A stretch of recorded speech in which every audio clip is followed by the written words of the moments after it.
So guys, how you doing? I see you guys joined. How are you doing?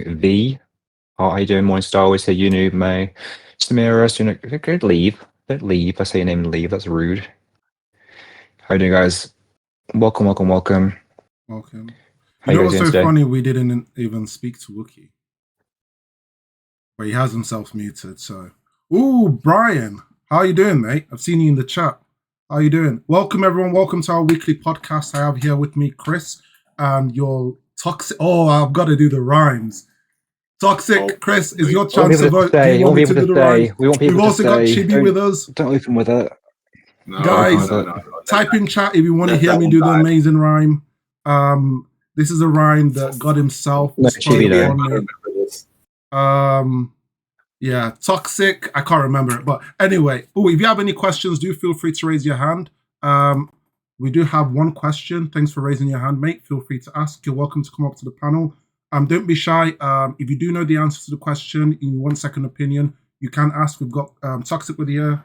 We've got Toxic here with us, who's a certified nutritionist. I think that's the correct terminology. I had to get the right one down. I messaged him a few times. And we've got Chris, who's a certified personal trainer with over a decade years worth of experience. So feel free to ask your questions. Don't be shy. Remember, it is strike first, not strike. Yeah, remember, it is strike first, not strike force. No, I'm just kidding. Remember, it isn't strike first, it isn't strike force, it is strength first. Make sure to support Chris Escher on personal platforms. No, wait. Guys, before we start the podcast, time out. We've got to do something, and I've got to invite people to join. Oh, no. We've got to do Lau, join. There's no excuse. Lau, I can see you. Lau. Lau.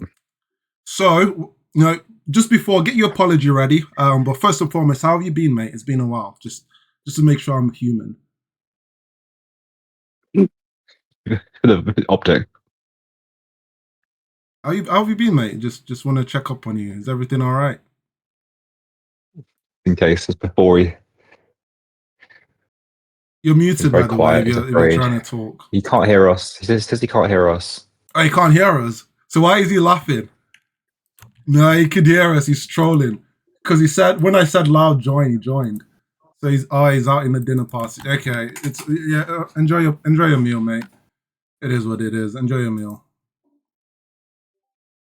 You can stay in the background. But you know what's so funny? Lau was one of the original podcast hosts who never joined.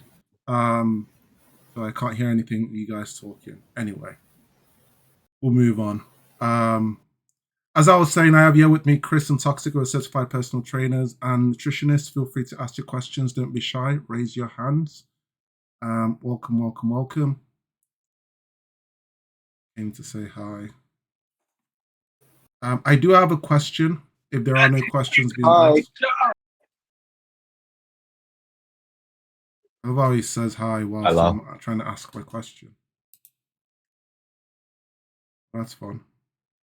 I do have a question. So my question is, as you guys can see, I don't think I'm in an amazing shape, but I'm getting there. One of the things I've been a little bit insecure about. Hey, Chris, flex off right now, little bro. Now, one of the jibe. Oh no, we don't. Oh wait. I gotta do the. I gotta. do flex off. Flex off now. No, camera's broken. Sorry, camera's broken. No. No.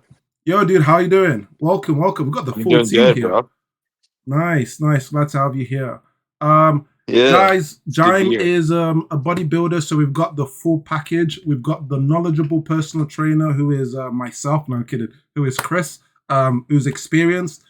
We've also got a nice nutritionist, powerlifting experience, and we've also got bodybuilding experience as well. So feel free to ask your questions. So my question specifically is about forearm. I've been getting into the old bodybuilding, like how the judges review physique and stuff like that. Now I know how people can get body dysmorphia so easily. One of my biggest insecurities is the forearm. Toxic has a huge forearm. The first thing I noticed when I saw you go on camera was like, bro, this guy's forearms are huge. how does one train the forearms? Is it just like calves where it's genetics? Because I do genuinely have been looking into like what arm wrestlers use. I've done stuff in the sandbag. I've had my dumbbells. I've used stuff, but nothing's up. I mean, it's there, but I like the shoulders is coming, but not the forearms. I don't know how to explain it. Mm-hmm. But what would you guys say is a good forearm routine? Yeah, good question. So first, dismiss calves are not genetic and neither are forearms. So let's get that there first of all. Not having the genetics. I can't have big calves because of a genetics thing. You're not having it. I'm not having you excuse those little calves for saying it's genetics. Get that out of it.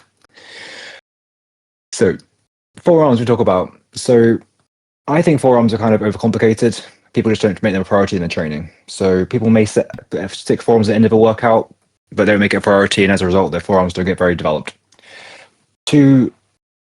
I think we'll cover most of your forearm development will be wrist curls and reverse wrist curls. It's not that complicated. You'll get some development from most bicep curls. You'll get some sort of forearm development from that, be that preacher curl, especially in a hammer curl, you get a forearm involvement.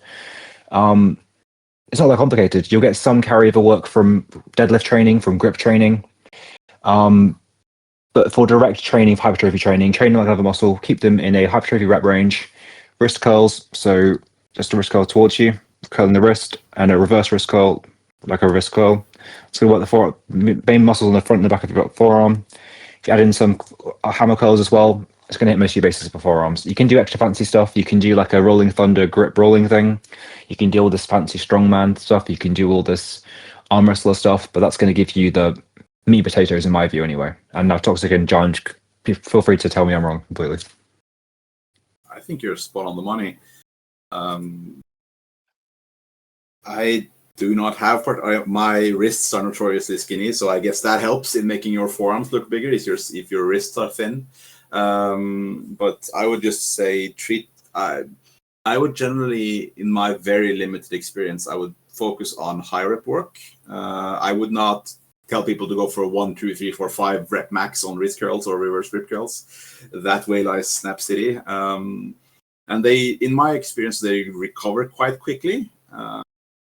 So I would just say, find an exercise you like. Some people like dumbbells, some people like barbells, cables, and then just rep it out until your arms fall off.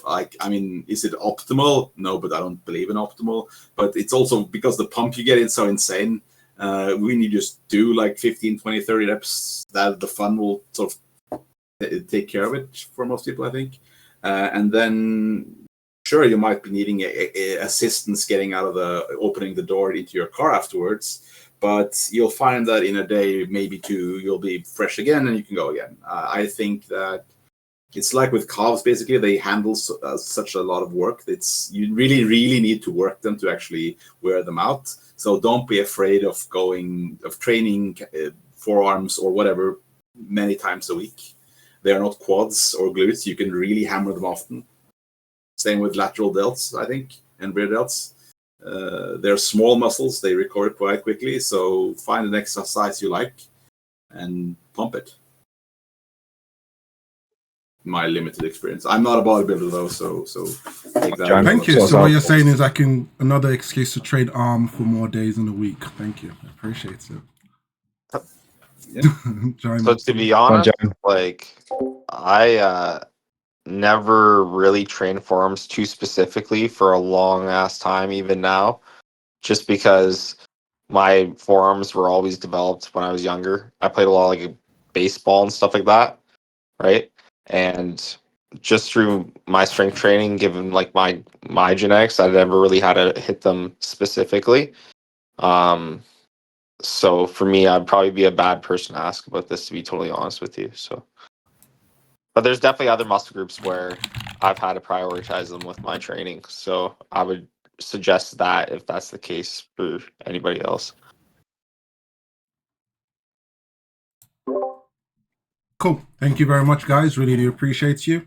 If anybody also wants to help me out, because this is a real question, not a fake question, feel free to answer in the Reddit.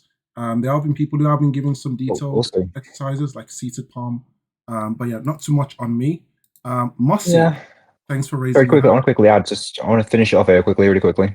If you actually do want some quick practical forearm training stuff to do, you can do this end of probably 2 or 3 workouts a week. What I've done it before, it's good fun. Just get like if your forearms aren't super strong, start with like a light bar, maybe like an EZ curl, maybe a 15 kilo bar, a 10 kilo bar. And you can do the wrist curls, but just off your knee. So you want that, just support it on your knees and just do as many as you can that way, and then turn it over straight away, as many the other way. Like Tox said, you get a ridiculous pump. You can do lots of reps, and you'll probably gain strength really quickly. That's a really good way to quickly squeeze in some dense, targeted forearm work in the first session, and makes a big difference to your forearms very quickly, actually. Thank you very much, mate. Appreciate you all. Mossy, feel free to ask your question. Yeah, thank you. So my main goal is to lose weight, but my question is just kind of about like fat and muscle and like turning fat into muscle and how that works. So like I mainly want to lose weight, but since I have that kind of extra like fat, I guess, like I mainly want to grow my glutes. So I guess what would you suggest the order of that kind of journey looking like for me? Like, should I just cut everything first and then like build muscle, or should I be doing both at the same time? Thank you. Yeah, sure. And a really good question. So I think people tend to think of cutting and bulking or like gaining weight as two opposite things. You can either do one or the other, which isn't necessarily the case, especially as you're like a beginner. So you should always be training with the intention to build muscle. That doesn't change whether you're in a bulking phase, like a cutting phase. You should always be like lifting with the intention to build muscle. So especially if you're a beginner, you can definitely lose fat and build muscle at the same time. So if you are a beginner and if not, the idea is to train hard, have a diet that supports your goals, and you can do both at the same time. So it depends how much weight you want to lose. But for you, I would be training the glutes hard, or train every muscle hard, obviously. But trained with a hypertrophy rep range. So, maybe between like 8 to 12 reps generally. You can bit more, bit high, bit low if you like. And have a diet that supports it. If your primary goal is fat loss, you'll want to have a calorie deficit. If you have about 500 calorie deficit, you'll lose about £1 a week, which is quite a healthy way to keep doing that. You can sustain that for a long time. And if you set along with that with a good workout routine, you can drop fat and build muscle at the same time. Okay, great. Thank you so much. You're welcome. Is there any more like specific questions you can go into? I know Toxic can talk more about the actual what you can eat and stuff like that more specifically. You want more help on that? Like yeah, I guess I was just trying to do it. Right. I guess I was just trying to understand because of like people bulking to gain muscle. I'm like, well, I don't want to like just be losing weight and then I have to like redo everything for the bulking to build muscle again. So I was just trying to figure out like how to go about that. Yeah, sure. I'm sure Toxic can talk about that really quickly. Yeah.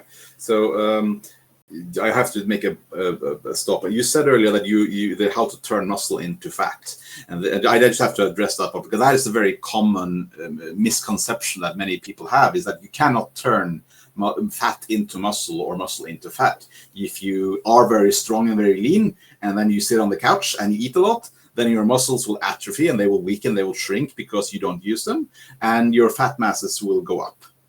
So they are different. They're not the same. You can and should build muscle, work on building muscle while you're losing fat. These things can be and are regularly done at the same time. And a beginner, someone who hasn't been training much or isn't very used to training, can in fact do this quite easily, because you have, especially if your goal is to lose weight, because then you have a lot of excess energy stored on your body already. So a deficit will be more than easily to just take from the energy source on your body while you work hard and lift weights and build your muscles.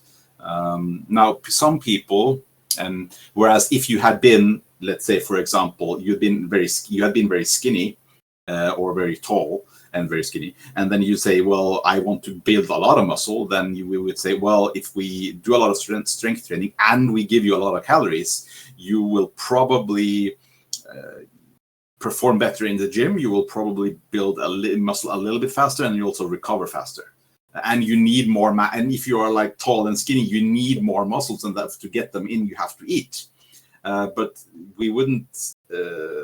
Someone who wants to add more mass to their body and someone who has a lot of mass, they just want to change the composition of it.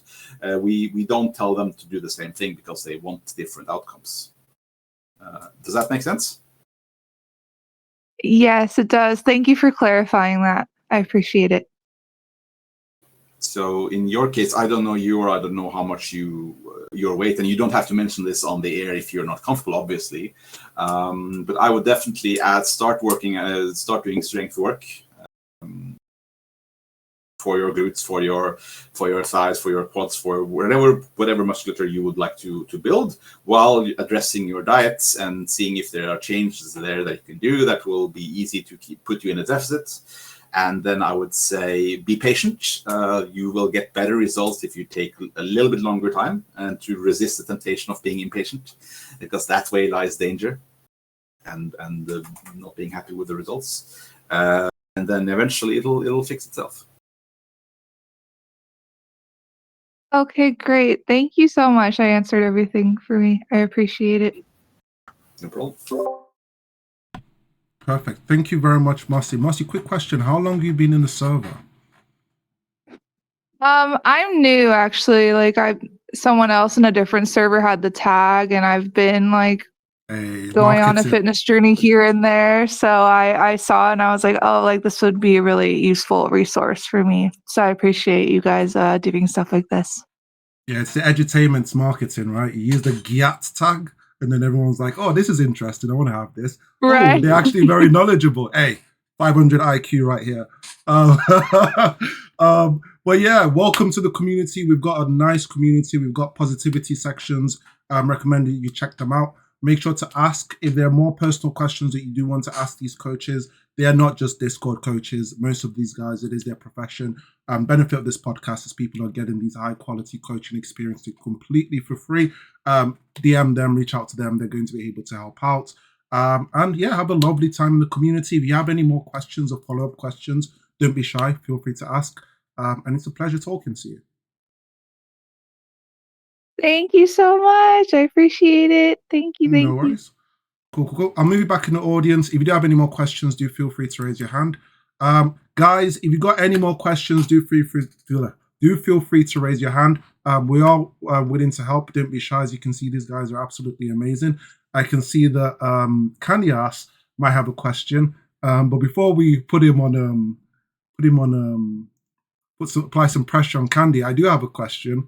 So you guys did say something about calves not being genetic or something like that. Now I want someone to explain the difference between high raising calves and low raising calves, because I realize I have the high one, and I'm using the wrong terminology, so don't crucify me. Not the low one. We're all learning here. We're all learning here. This guy is. Go ahead. So, I mean, I can do this quickly, but I think Jime's the most directly experienced in this one. So I think you're talking about the calf inserts, I think. And Jime, do you mind taking this one for us, please? So yeah, with calves, people generally have a high or low insertion of their calf, and that's gonna directly really impact the size of your calf aesthetically on your leg. For me, I kind of have like a lower to mid like calf insertion, so I can definitely fill it out pretty good compared to people with high calf insertions. So that's like a genetic component that really shapes like how your calf looks aesthetically. But for that reason too, a lot of people train calves with like the bottom range of motion to mid of a calf raise, because that directly has the most impact on the size of their calves. But yeah, like with calves, there is definitely a good genetic portion of it that indicates whether it'll look like sizable aesthetically. But it's not to say that you can't prioritize them in your training and get them bigger as well. So Can I just jump in a quick? Are we talking about inserts? Do we mean like the gastrocnemius, like the two big parts at the top of the calf, or like the lower part? Because I think we tend to talk about the top part of the calf, don't we? The entirety of it, the calf muscles, because that just what completes the entire shape of the calf, right? Aesthetically, right? Sure. No, it's true. So just want to quickly touch on that because we always talk about, I think, the gastrocnemius, so the two upper parts of the calf. I won't show you my calves for reasons unrelated to their size. The two meaty parts at the top of the calf, and then the lower muscle, which is on the ankle to that part, which is a soleus. And then there's also muscle in the front of the calf, which people don't often train, but there's a tibialis anterior, and I'm sure a couple others that I'm forgetting on the front of the calf as well. So you want to talk a bit about actual calf training, John? Do you want to, I talk about calves and stuff. Let's go into training if you don't mind. There's some studies that people hypothesize that basically the bottom portion of a calf raise will gain more direct results in response to hypertrophy training than working the full range of motion. I think Jeff Nippert has a video on it, possibly. Just seen that to video. clarify, if it's is this like a calf press or a raise? Because there's a difference, I guess. Like a standing calf raise, like So variation. yes, knees are straight. Yeah, where your knees are straight, not like a seated calf raise Yeah. or anything like that. Yeah, exactly. But there's some studies that have shown that the bottom portion of that movement will gain more hypertrophy results. But again, everyone has different takes on their training and stuff like that. I've had people tell me the direct opposite, not with great evidence or anything, but still, right? Yeah, definitely. Yeah, we hit that a lot. So I think, yeah, that's right. It's one that's, I mentioned it a few podcasts ago. I'm sure we're all here for all the podcasts every single week, so you remember very clearly. But we talked about range of motion, and should we be using a full range of motion or like a partial range of motion? And I think there's quite a lot of evidence that for a calf press or calf raise, so when your legs and knees are straight, from the bottom half up to, you don't need all the way up for it. That's more of an optimal range of motion. The optimal, Tox will kill me. Building the gastrocnemius top of your calves. So that's good for like a calf raise. So knees are straight. I do find that if you do like a seated calf raise, that works better the soleus, so the lower part of the calves. So if you include both of those in your calf training, I think that's really valuable. And what do we think about reps for reps? How do we go for reps for giant? Do we treat calf like any other muscle? Do we give them more reps because they get more work? Do we worry about stretch reflex with the tendons, or we just treat them like any other muscle and train them hard in a hypertrophy rep range? Well, that's the thing. Everyone kind of trains differently. Personally, I like to really control the weight for a calf raise because I'm really prioritizing that bottom range of motion. And if I overload that range of motion, or overload that weight, sorry, that range of motion can feel really like uncomfortable for me, trying to stabilize like where my ankle is and everything. So I prioritize like maybe hitting a higher rep range just so I can really control the weight for like a calf raise. Otherwise, it feels really uncomfortable for me. So. That makes sense. And I hear a lot of I find myself, because of the Achilles tendon, there's also stretch reflex in your Achilles tendon with your around your ankle and your calf.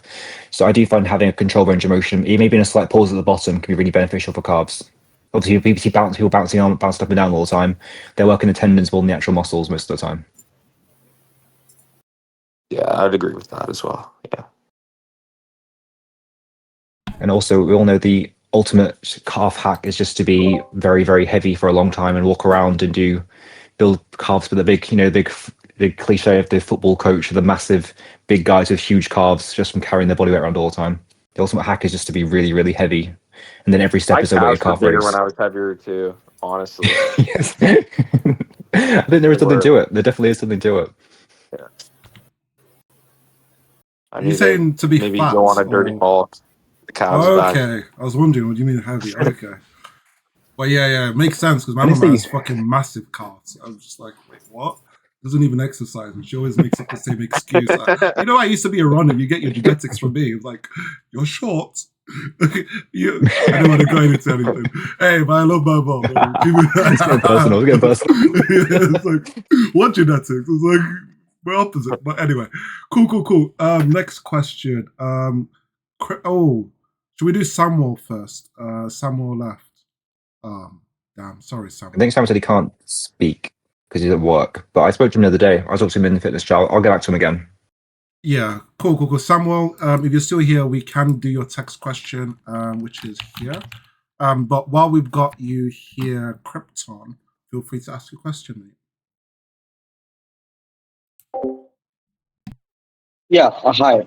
So my question is, I've just started my fitness journey last month, and basically the reason I joined gym because I get exhausted pretty early on whenever I go to trek with my birds. So I'm the first one to give up. So I just what I want is I want to increase my stamina and I want to increase my muscle gain. And from what I've heard online is that whenever you do cardio and all, you lose the muscles.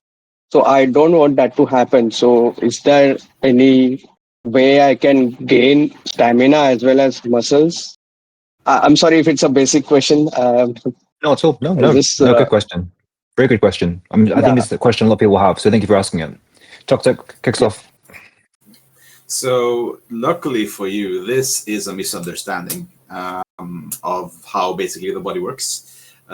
Conditioning primarily, and your ability to do aerobic activities is mainly, I would say, determined by your heart and your lungs' ability to pump blood around the body. This can be trained. And while your ability to output force, so run, lift, jump, whatever, is then dictated by your muscles. And these two are not necessarily the same. So you can absolutely get both better conditioning, better cardio, and get stronger at the same time.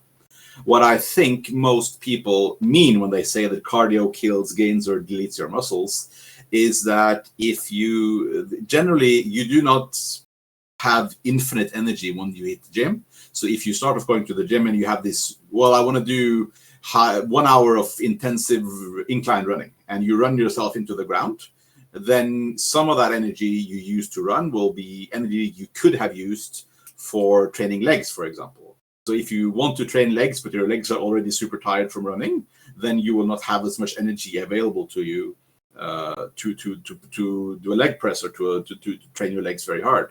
So I would the rule of thumb is that if you should, to make sure you hit both, you should have a proper training program that has room for both conditioning and strength work, and you should do the thing you find most important. You should do that first. So if, let's say, you train cardio on Mondays, then you maybe train strength on Wednesdays. That doesn't say you cannot train both at the same time, but you need to realize you do not have infinite energy, so you should pick one that you focus on each workout, and then you can still do the other one. It just will not give you as much. You won't have as much energy in the tank for the second thing. Does that make sense? So you can absolutely train getting fitter and better cardio and stronger, but cannot do both super well at the same time. Yeah. Does that Yeah, make I think sense? Toxic. Yeah. I think Toxic nailed it there. So you can absolutely build both at the same time because they're different systems. And building muscle and cardio, they can go together really well. I do find, well, I found when I worked on my cardio, my endurance, my muscle building capacity got better because I could then work harder in my sets. I could recover more. I could work harder in my actual muscle building sets. So they work really well together. So for you, what I would do is have maybe 2 or 3 muscle building sessions a week, have that planned out from an intelligent program. And then I would do slow state cardio outside of that. So low and slow, not straining yourself. Work up to like half an hour of easier than you think you should do cardio, and then slowly build it up. That way you build like a wide endurance base. Then after that, you can do more intense work, run faster, and have a higher peak to your pit fitness. But if you're trying to build both at the same time, I would try to keep them separate. I would do your strength training first or on a separate day, and then do your low intensity cardio, add it up after that. You can definitely do both at the same time. Okay. Okay. Agreed. Thanks. A quick addition, I Yeah. think that Uh, for a lot of lifters who mainly lift to do, have big muscles, should invest more in cardio, because if your heart is at a good level and your lungs are at a good level, you will be able to push more and more 100%. reps and more weights. If you're like me and my conditioning is absolutely atrocious, I am hopeless at this. I will run out of juice way quicker than mostly anyone else. So I will spend way longer time or be way less efficient, spend more time on my phone in the gym than if I had better conditioning. So everyone here in the chat, you should do more cardio. As I said, yeah. I do. Basically, what I generally do is in the morning I go for a jog for like a half an hour or so, and then in the evening I go to the gym. living leg day. I don't go to jogging when I'm doing my legs. That's what I'm doing right now. Yep, that sounds good. Keep them separate, keep them as far apart as possible as you can, and make sure you have some food before and after each session, and you're on the right track. You're doing really well. Yeah. Okay. Fine. Thanks, everyone. You're welcome, man. No worries, mate. Oh crap, he's left. I was gonna ask how long he's Go on. been in the server. Oh no, you're still here. Yo, Krypton, how are you doing? How long have you been in Yeah. the server, mate? I've just joined like an hour ago, and I saw Oh, the nice. session, so Nice. That's what I we joined like. because Good stuff. yeah, this was my question, and I was searching for a community, Hmm. and I just joined like an hour ago. Cool. What made you Love to hear join it. the Glad you're server? here. Wait, actually, where did you hear the server from? Where did you discover the server? Let me see that. Some people have said Just a ChatGPT. Google search. Ah, No, just a Google search. I What was did you searching for a search? community. what Google search? I don't know. It's like a Discord server for gym, maybe. Yeah, Okay. perfect. Now I'm Perfect. getting I'll more do. interested. What was the first thing that popped up, the link to the server? Was it just Discord? Was it Reddit? Was it Instagram? Was it YouTube? Yeah, it was Reddit actually. It's Reddit slash effective fitness. It has like top five. It has some questions like what are the Discord groups that I can join for gyms. So I Hey, Let's go. just yeah, hey, the there might be a Discord marketing group was mentioned there. there might be a stuff. marketing genius in this community. Hey, but those guys, those personal trainers who are like, oh, Ayo, don't do the rhyme, don't do the rhyme. You don't know. You could be listening to freaking. No, I'm just Hey, the kidding. rhyme didn't It's come an up. inside joke. But yeah, Krypton, it's been a pleasure talking to you. Amazing question. We do the podcast weekly. You're more than welcome to join. Chris, Jime, Toxic, and everyone else in the community. They're very lovely people. So if you do have any questions, feel free to ask in the question section. You can listen to the podcast to, gain some knowledge yourself. If you have any follow-up questions to ask, more than happy to answer them. Lovely having you, mate. Feel free to enjoy the rest of the podcast. I'll move you back to the audience. Let me know if you need anything else. Yeah, thank you, everyone. Thank you for the answer. No worries. Cool. Good We do question. have And good. Samuel's question. He's gone back to work, but he did say he might be back. So I'll probably say we Okay. skip Samuel for now. We can revisit that one. We can revisit that, or I'll message him. But just again, guys, and no question is too simple or stupid. It's better to have it answered properly now. Nothing is too stupid. We've all been beginners. We've all also not been beginners and also made mistakes a lot along the way. So any questions, not a stupid question, just get it answered straight away. Don't waste time with it. We've all made mistakes here. It's no pride here, all to learn. Just to help you guys out. So No there is a judgment. text question from Blackout Method Fitness. Do you want me to read it out? Yeah, if you could, thank you. And if you Yeah, do want I'll to read it out. speak And I on think it's stage, primarily for Jime. So it's about bodybuilding and like competition good. stuff. So the question is, I'm going into my next bodybuilding show and looking to prep. I'm usually track macros and usually eat 200 to 250 grams of protein per day. Would you recommend a slight calorie deficit, maintenance, or cycling calories around workouts? There's a local one in the country I'm deployed at, but not big, so I don't know what to expect at the moment either. I also made fifth out of 30 at my last show when I did a cut last year. Okay, so I would say like 200 to 250 grams of protein sounds like a lot. I don't know how much you weigh and stuff when you're lean, but like I'd say a gram per pound of body weight, even that is a lot to be taking in and definitely sufficient.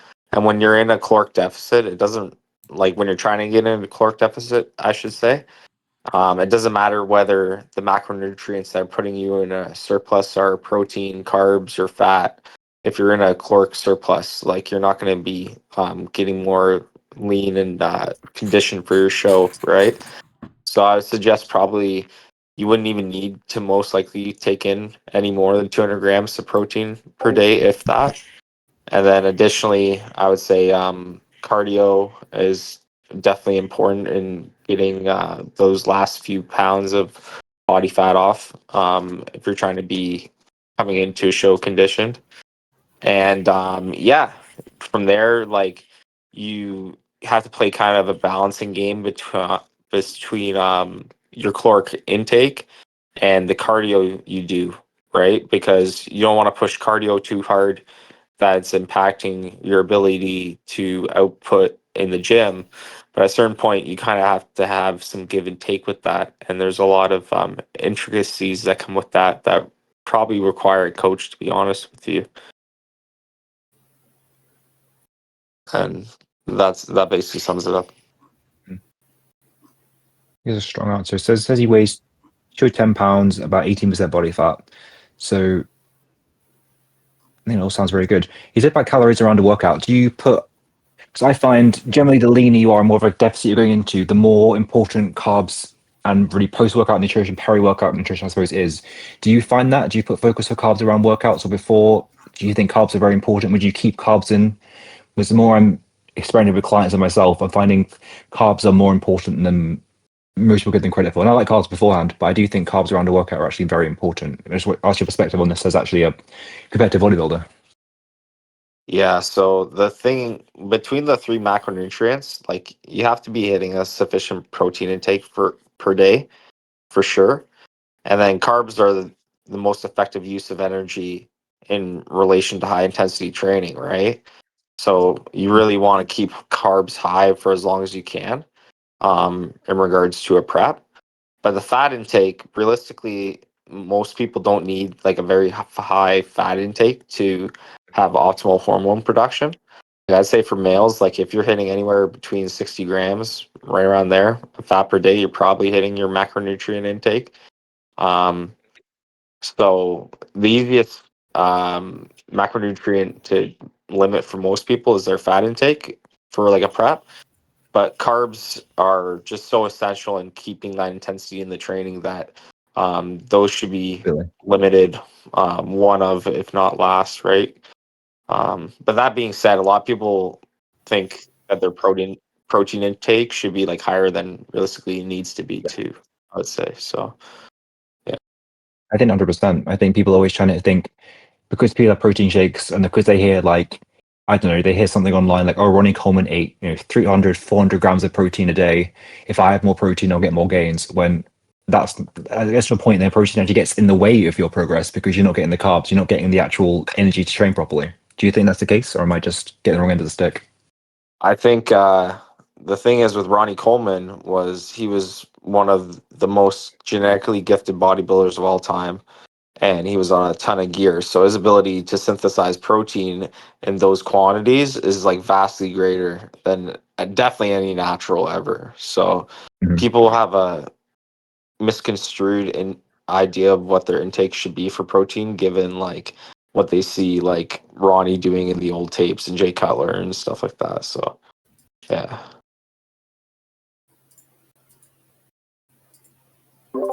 I think that's really interesting. And I also think more, maybe Toxic can talk about this out. Why are fats important, Toxic? Why do you need to have some fats in your diet? And why are they important for men? I suppose women as well. There may be some women in here. You never know.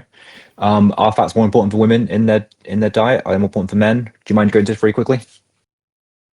Sure. So fat has several important roles to play in the body. One of them, I guess most of you know, is it's an excess store of calories, which is really handy when if for some reason access to food becomes untrustworthy, then having a bit extra padding is really handy. But in order to that, in as well, it is all the hormones in your body. Hormones are chemical signals in your body basically that tells your body how to regulate itself. All hormones are using fat as a starting building block. So if you don't have at least a little bit of fat in your diet, then you can, in very, very rare circumstances, actually run out of hormones, or at least have less hormone production because you're just not giving the body the sufficient amount of building blocks it needs to make hormones, which feels really shitty to run out of hormones. It's also a part of all the cells in your body has cellular walls to keep the stuff that's inside and everything else outside. And so we see that if you don't have enough, then the types of fat you eat can also influence the the structure in your cell walls and how fluid they are, which can have results for like cardiovascular disease and that kind of stuff, which is part of why we always tell you to eat more plant-based fats or fatty fish, because that Seed oils. types of fat. Yes, yeah, seed oils and fish and nuts and that kind of stuff, because they're good for you. Let's see what else. Now, I would say that was the main part. It's important to ensure sufficient hormone production, and that if your body needs to make some more or to regulate it, then it has the building blocks it needs. And Basically. just quickly ask, men and women, do they have the same fat needs? Should they have the same amount of fat in their diet percentage-wise? I'm not sure, but women on average will have a higher body fat percentage than men.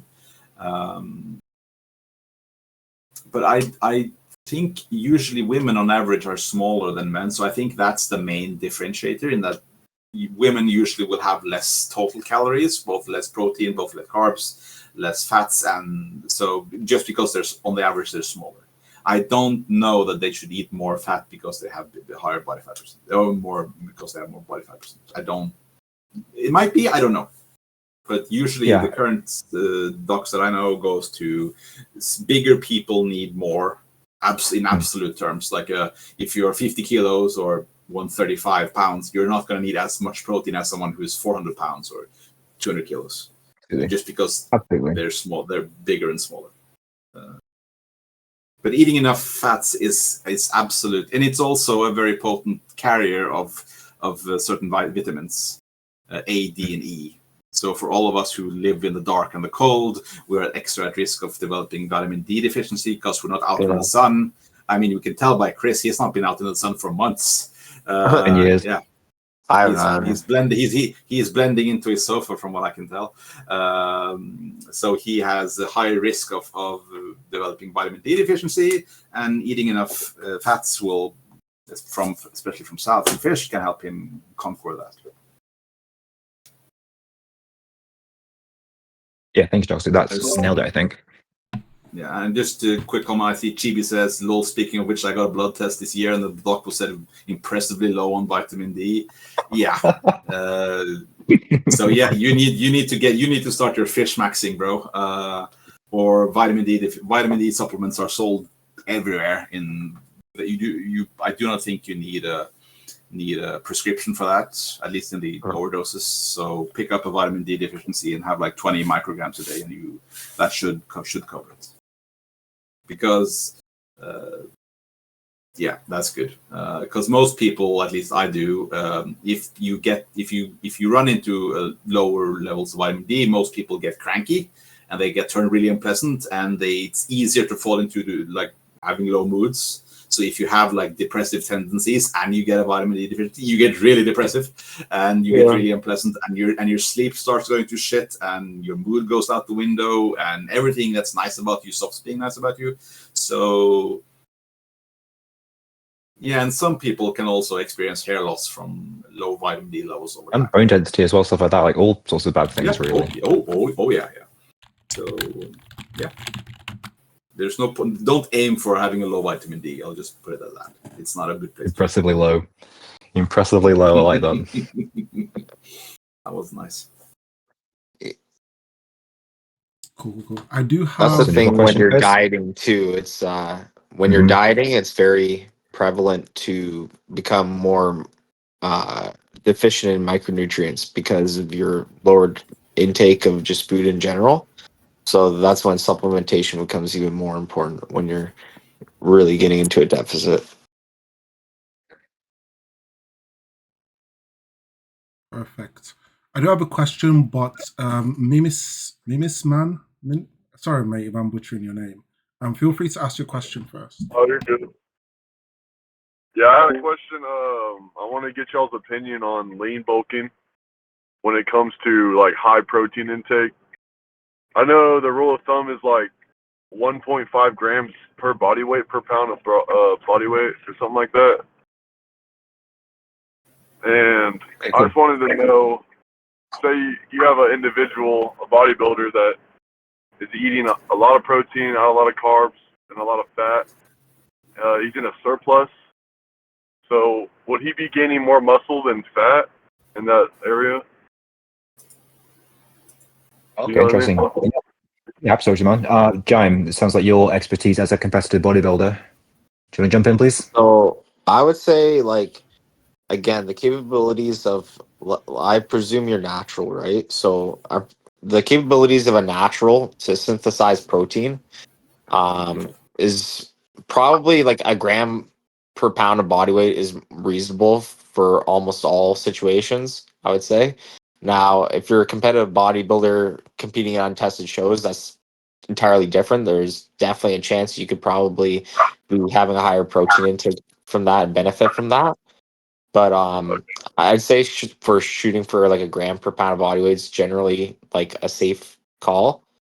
And then additionally, the other part of your question with lean bulking, I think the right mentality to have when you're going into a lean bulk is my body can only like really make use of a certain amount of calories in a surplus, and I want to stay within those means as I bulk so that I'm putting on mostly lean muscle mass and not excess body fat that's going to make the cut harder, right? So that's the general mentality I have. That's why like I track calories even in my off season and stuff like that, especially when I'm trying to, get things more dialed in regards to my conditioning and stuff like that.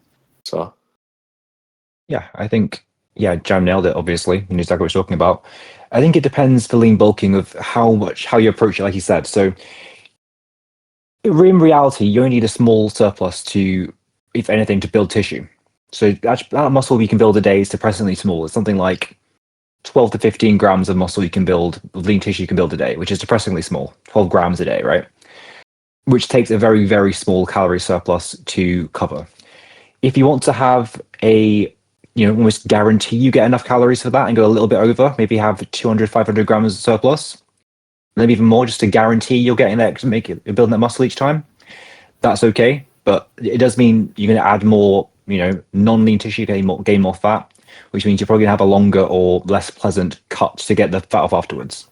So I do think traditional, like your seafood bulking, gaining like an extra 20, 30 pounds in a month is not the best idea. But it depends on your mentality. If you're happy to cut the weight off afterwards, if you want to be more relaxed in your diet and you want to eat more, that's absolutely fine. But to be more Okay. efficient, I think a smaller deficit is better. Surplus is better. Sorry. Go ahead, Bang. Yeah, go ahead.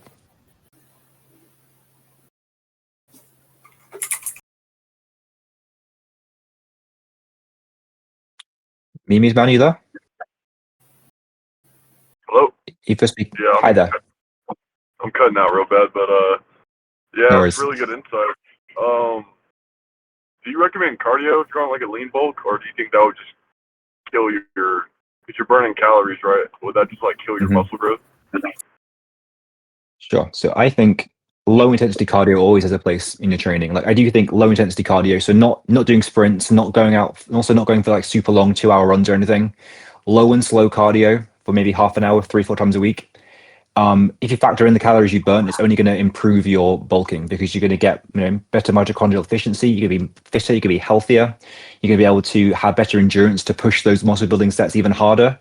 You're only going to see benefits, and also you're going to get some slightly improved nutrient partitioning. So you're more likely to build muscle from the extra calories anyway. So I think there's always a place for low and slow cardio in your bulking. Jaime, you could tell me completely wrong.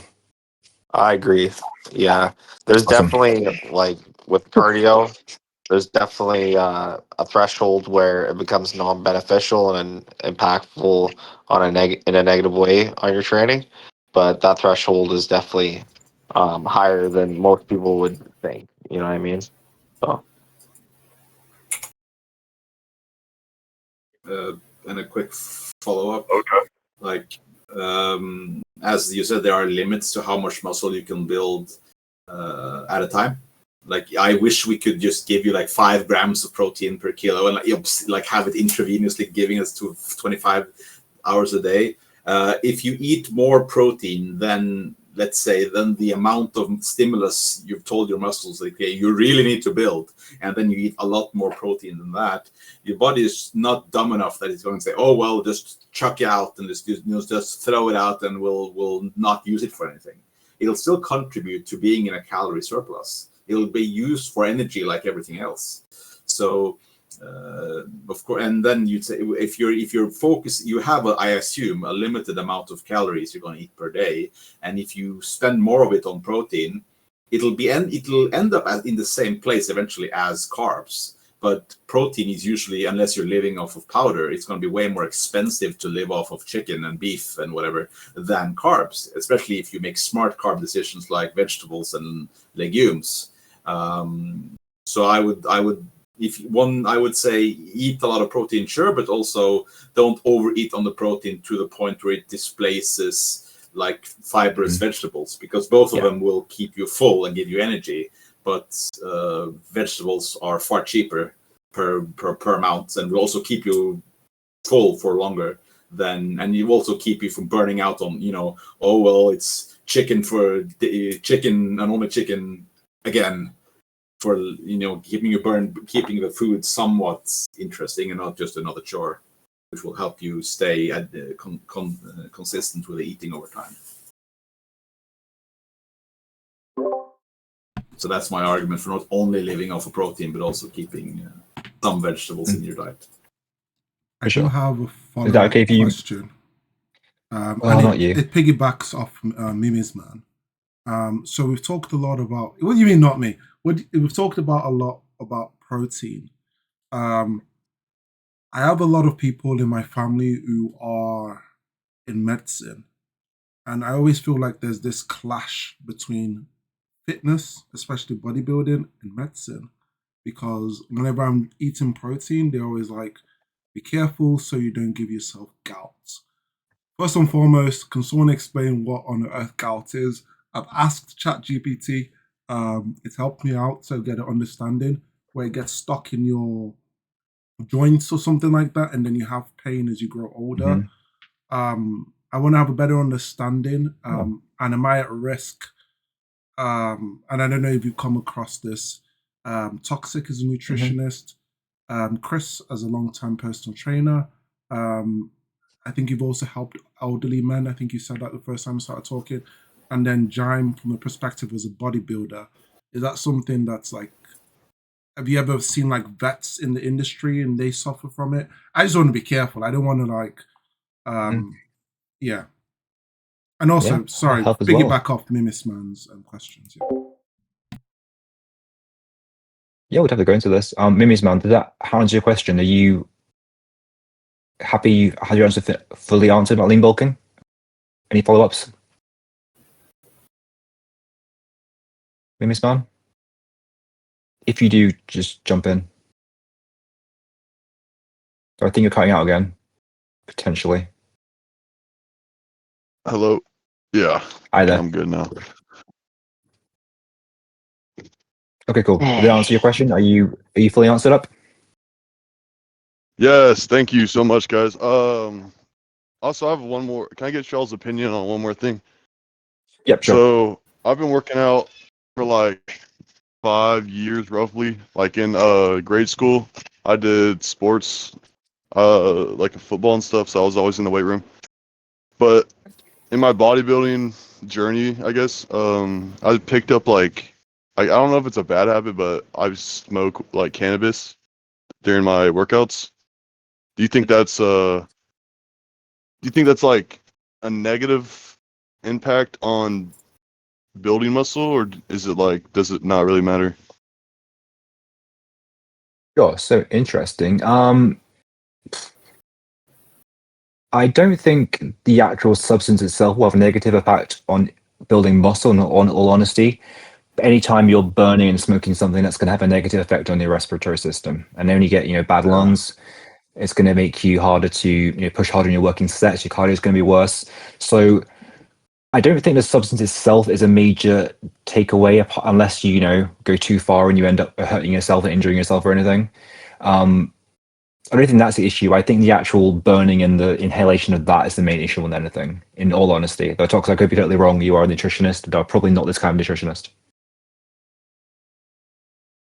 This is more of the sports nutrition side, which is not my specialty, but I would, and I'm speaking of prejudice here, so please, I am likely wrong.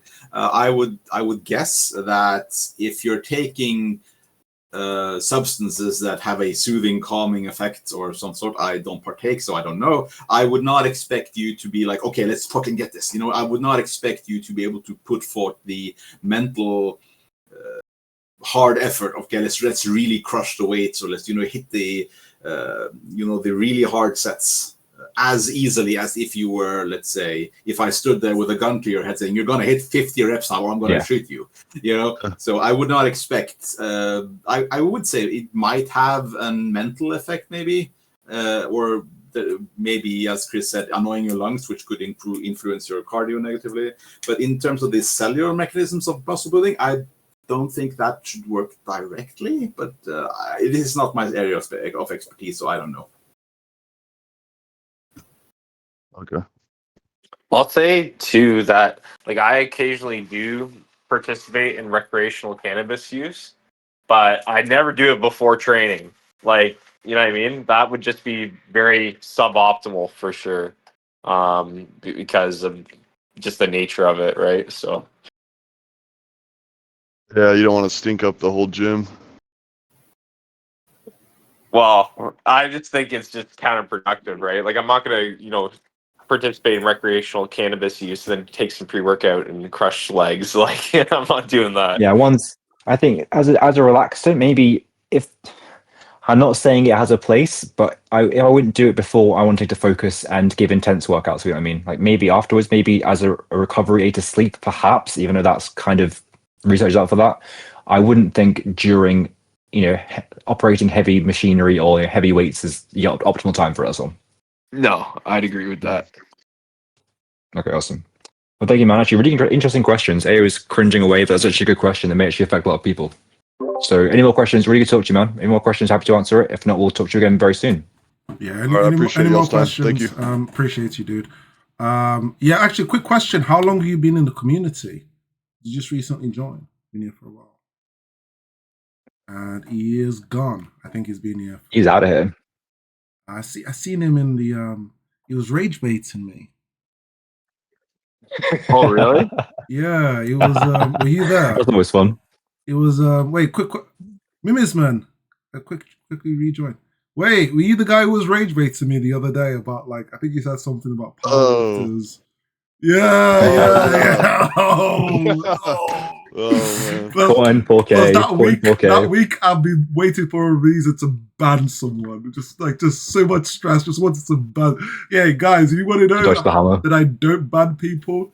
I've been through a lot this week and I've not banned a single person. Can you imagine? Oh, I appreciate it. Yeah, it was a good. So to give you guys context, he was basically what were we talking about? I forgot what you were talking about. We were talking about deadlifts, and I was saying it was not very optimal building muscle, and yeah. And I was like, yeah, powerlifters do it because they do it for training, and then he was like, nah, it was like Olympic weightlifters. I was like, bro, I'm gonna smash this keyboard or something.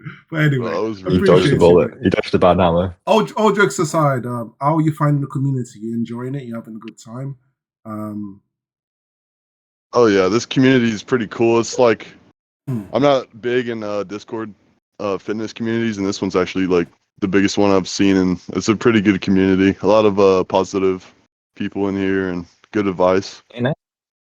Thanks. Really do appreciate you, mate. If you have any more questions, you feel free to ask. If you have some of those questions that are borderline on the TOS, just feel free to DM the guys. They do this for a profession. I'm certain they'll be happy to help. Been a lovely pleasure speaking to you, mate. Feel free to listen in, and I hope you have a great time. You as well, man. You have a good one. Perfect. Oh, the best name in the server, a bonbon. Am I pronouncing it properly? A bonbon? Isn't bonbon? Hello. Yo, dude, how are you doing? No, it's a bonbon. I remember you from last week. I'm alright. Yeah, I'm alright. Feel free to ask a question. Okay, I have a shit ton of questions though. I was trying to figure out what would be more optimal, working out in the morning or working out at night.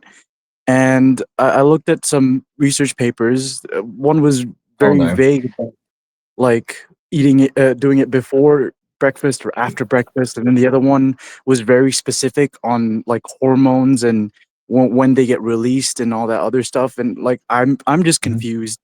The more I look into this, the more that I know that I don't know Yeah, anything at all. So like, this is the way. This is definitely the way. So, Yeah. long story short, you're probably reading studies about either circadian rhythm and also other things. But it ultimately comes down to, are you in a reasonably fed state and are you mentally ready to train and physically ready to train? So if that's in the morning for you, that's fine. I'm sure studies will tell you that it's X number of hours after you wake up, which is probably when most people are at work. So you need to balance what would be optimal with actually your life and when you can actually give your training your full focus and attention. I would say try to have some carbs and protein before you train and after you train. But outside of that, I would not train too late at night because it can affect your sleep and it wrecks my sleep if I train too late. But outside of that, you need to really find what's optimal or what's best for you within that. As long as you're in a fed state and they're mentally and physically ready to train, that's absolutely fine. Make it happen. all right, that clears it up a little bit. And I mean, I realize that every body reacts differently to everything. So like, uh, I've kind of experimenting, and majority of the time Mhm. I do work out in the mornings, and I do Mhm. feel like it gives me an extra boost during the day. I feel more energized and Yeah, everything. And at for night, sure. For sure. it just keeps me up at night, and I eat more. I end up eating more, and like because I stay up and I'm Mhm. like, wow, I'm so fresh now. What the hell do I do for the next few hours? Yeah, yeah, definitely. My next question is, what is body recomposition? Like I've heard a lot about it. I'm really not sure what it is, and like, do I stay at maintenance level when it comes to my calories, but exercise even harder? Like, how does it actually work? Sure. Dustin, you want to say this one? Yeah. So recomp or a recomposition ideally is the process of losing fat and losing fat while gaining muscle, and this is possible because muscles grow when you stimulate them, and you lose fat when you eat less than you use. So there are two different processes.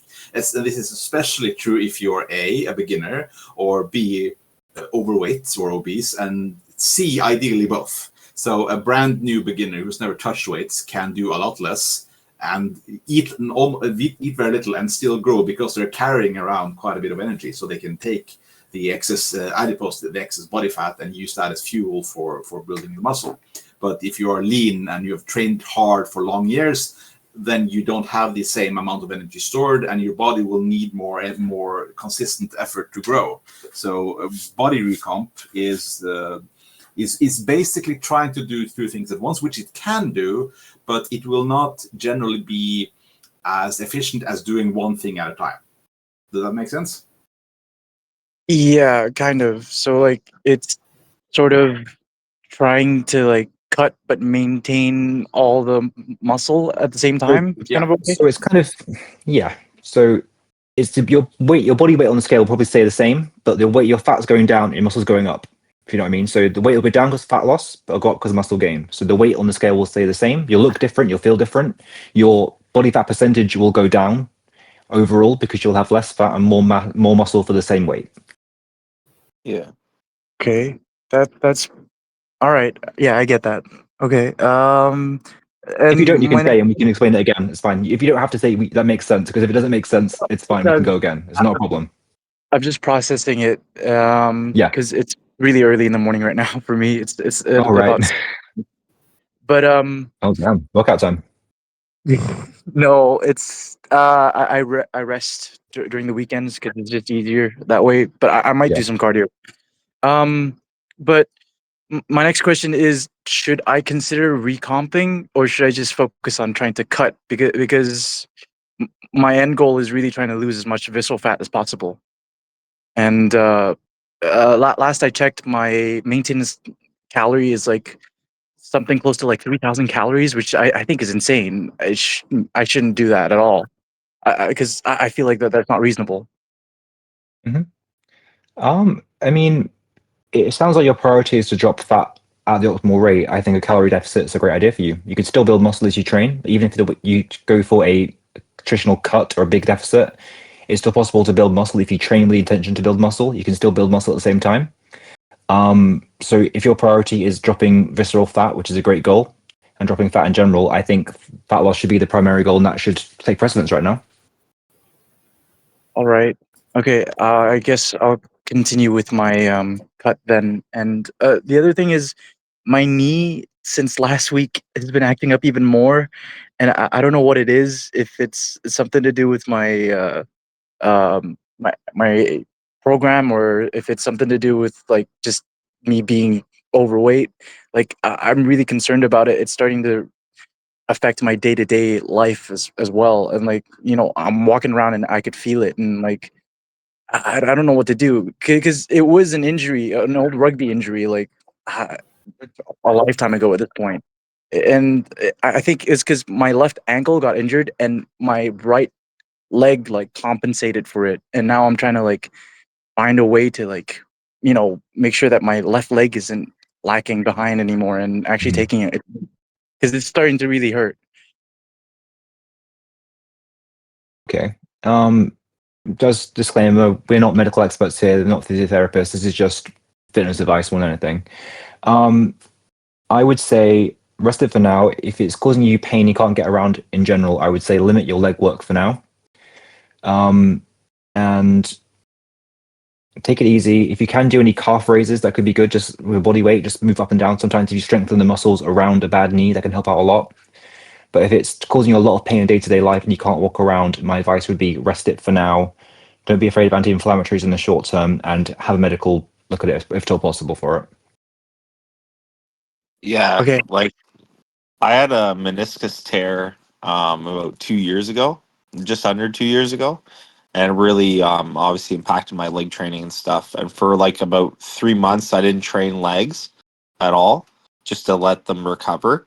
And then I slowly got back into leg training, and made sure like all the movements I was doing had a lot of stability. So I took out all barbell movements for my training, and I just focused on like hack squats and like things that had a lot of stability with them, that were compound movements, and I progressed on them over time slowly. And then now like I've kind of got back to, or maybe surpassed, the strength I had with my legs before, but it took a really long time, and I also gave myself an extended period of time to recover before I tried to progress again. So sometimes the best thing you can give yourself is time, to be honest, to recover from an injury. Right. Thank you. All right. That's all my questions. Thanks a lot. It's been really helpful. I'll try and take it slower, because sometimes even when my knee feels really bad, I'm like, I'm going to do legs. I have to do legs, but I'll take it easier on myself now on my legs. Thanks. You're welcome, man. I think that's a good idea. You only get one set of joints, so it's worth it to take proper recovery. It's always better to recover properly once than it is to go through multiple, more painful, more inconvenient recoveries after that. So when it comes to joints and bones and things, don't mess around with them. Do rest them. You can still reach your goal of dropping body fat through your diet. You can still reach your goals over time, but you don't want to mess up your joints too much. That's kind of thing you don't want to be the person who used to lift, but you want to be the person who used to train, who used to lift this weight like that. You want to be fit and active and healthy, which I'm sure you do. So I'm glad you're making the right decision. And it's good to talk to you again. Yep. Thank you. I would just quickly follow up on that, in that try to I guess thing number one is start if any exercise hurts. I'm not talking about is uncomfortable or is gives you a wicked pump. If it hurts, you generally should try to find options that excludes that one, because hurting immediately is not a good sign. So if it hurts, then look, are there any exercises I can do that doesn't hurt? If squatting hurts, try leg presses. If leg presses hurt, try leg extensions. If nothing works, okay, I'm going to give my legs a break and I'm going to get really big arms. Because you don't need to stop training in total, but you don't want to be the guy in the wheelchair. I'm being hyperbolic, but hopefully you will prioritize having a good, healthy body long term than looking jacked for like a short period of time. Exactly. I had a period when I had double-sided jumper's knee, which is basically the inflammation in the tendon that connects the knee to the calf. And it got so bad that I mean, forget training legs. I couldn't climb stairs without pain. Like it took me 10 minutes to get up 3 flights of stairs because it hurt so bad. So I couldn't train legs for a year. So what helped me, I didn't say cured me, but what helped me was radically dialing down the legs. I tried to find exercises that I could really pump the volume on, do high reps, low weight, just to get the pump going. Because one of the problems with tendons and joints is that the blood flow is really bad. Blood flow through muscles is often quite easy. That's why we get the pump. But for tendons and ligaments, the blood flow is notoriously shitty. So you need more work to get the nutrients going through them. And also, especially for knees, I would say heat is great. Don't ice them, but you try to. One thing you can try is go and buy yourself a cheap set of knee sleeves, especially the non-super rigid ones, especially for like handballers or runners and stuff, and wear that, because having heat can also be. I'm not saying this to allow you to train like an idiot in the gym, but when you're not in the gym, you try to see if heat can help alleviate some of the symptoms. So some people do Tiger Balm. I don't generally think that is good, but using knee sleeves I love Tiger Balm. I love Tiger Balm. I would prefer just knee sleeves. Yeah, knee sleeves, deep heat, actual proper thing. Yeah. Yeah, very good. Thank you, Toxic. That was actually very valuable. Very valuable. God, I can't speak. Now we go on to AO's gout, or any more questions for people? Not my gout. Wait, pause. Huge pause on that. But yeah, sorry. Back to that question. Oh crap! I literally just clicked on the pop-up and it took me to my private messages while I'm streaming. I'm glad you stopped us for this. Oh no, sorry. Back to my question. So concerning gout, and I just want to get different perspective from a nutritionist, from a personal trainer with years of experience, and also from a bodybuilder, in case you've encountered any like veterans and stuff like that. Is it something? So when is too much protein? What is gout? What can cause gout? Are bodybuilders at risk of it? How can one prevent it? Sorry to bombard 3 questions all at once. But yeah, starting with Chris, since he did call me out. Go ahead. No pressure. Sure, for a very non-medical response to it, as not a trained doctor or medical professional.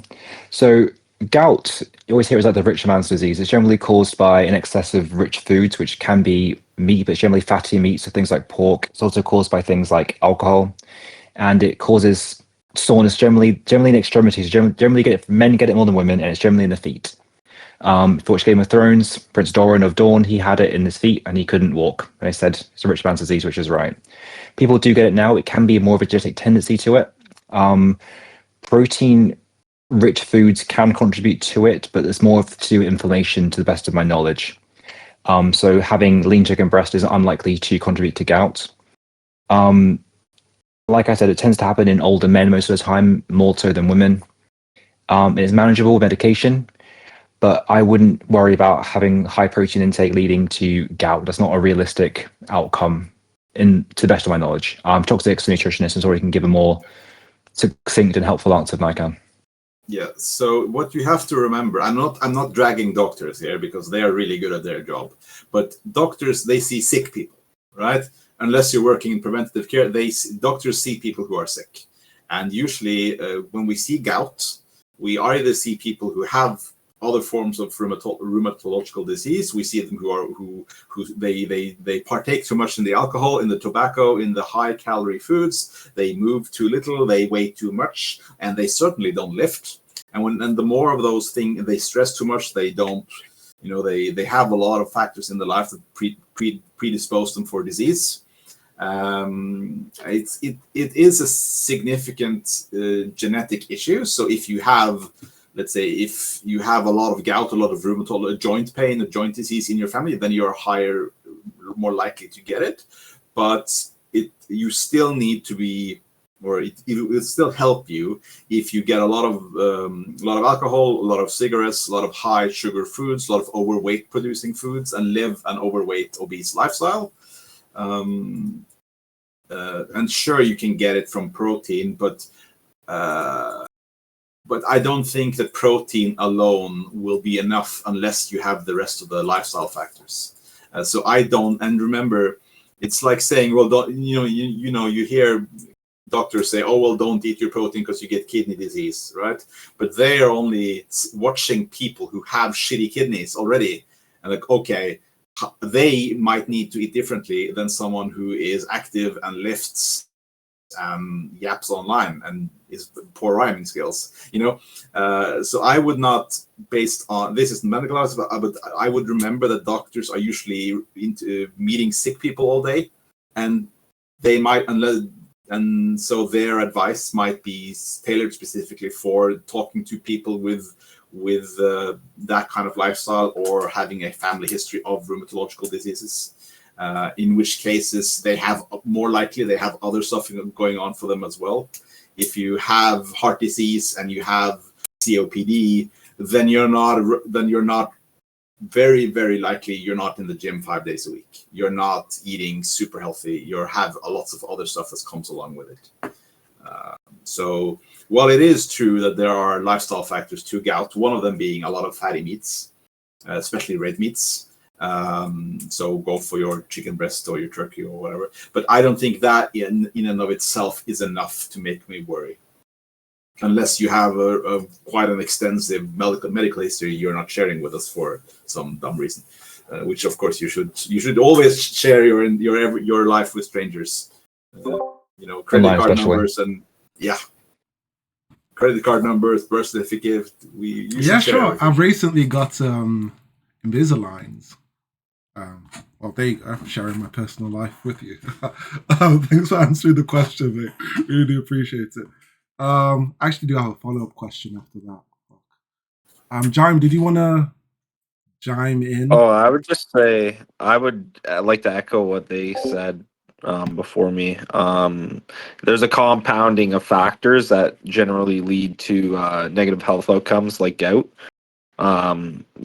Usually, if you are a healthy individual, eating a nutritious diet, balanced diet, you're in the gym consistently and taking care of your overall health and not drinking too much and things like that, there's no reason you'd have to worry about anything like gout.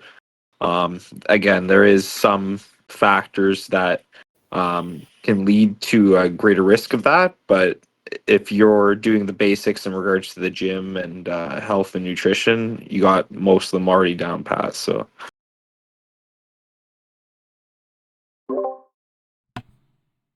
perfect. Thank you very much for the answers, guys. Really do appreciate you guys. Tommy and Candy do have a question, but because I don't like them, just kidding. I do have one more question, and that's due to. I'm not joking. I do have. Look away, anyone. You have Invisalign, and because of that, it's affected my speech. I can't talk very much. I've got a couple of months left with them. What type of food can I eat? My dentist has been upset with me a few times because I have left them out for days.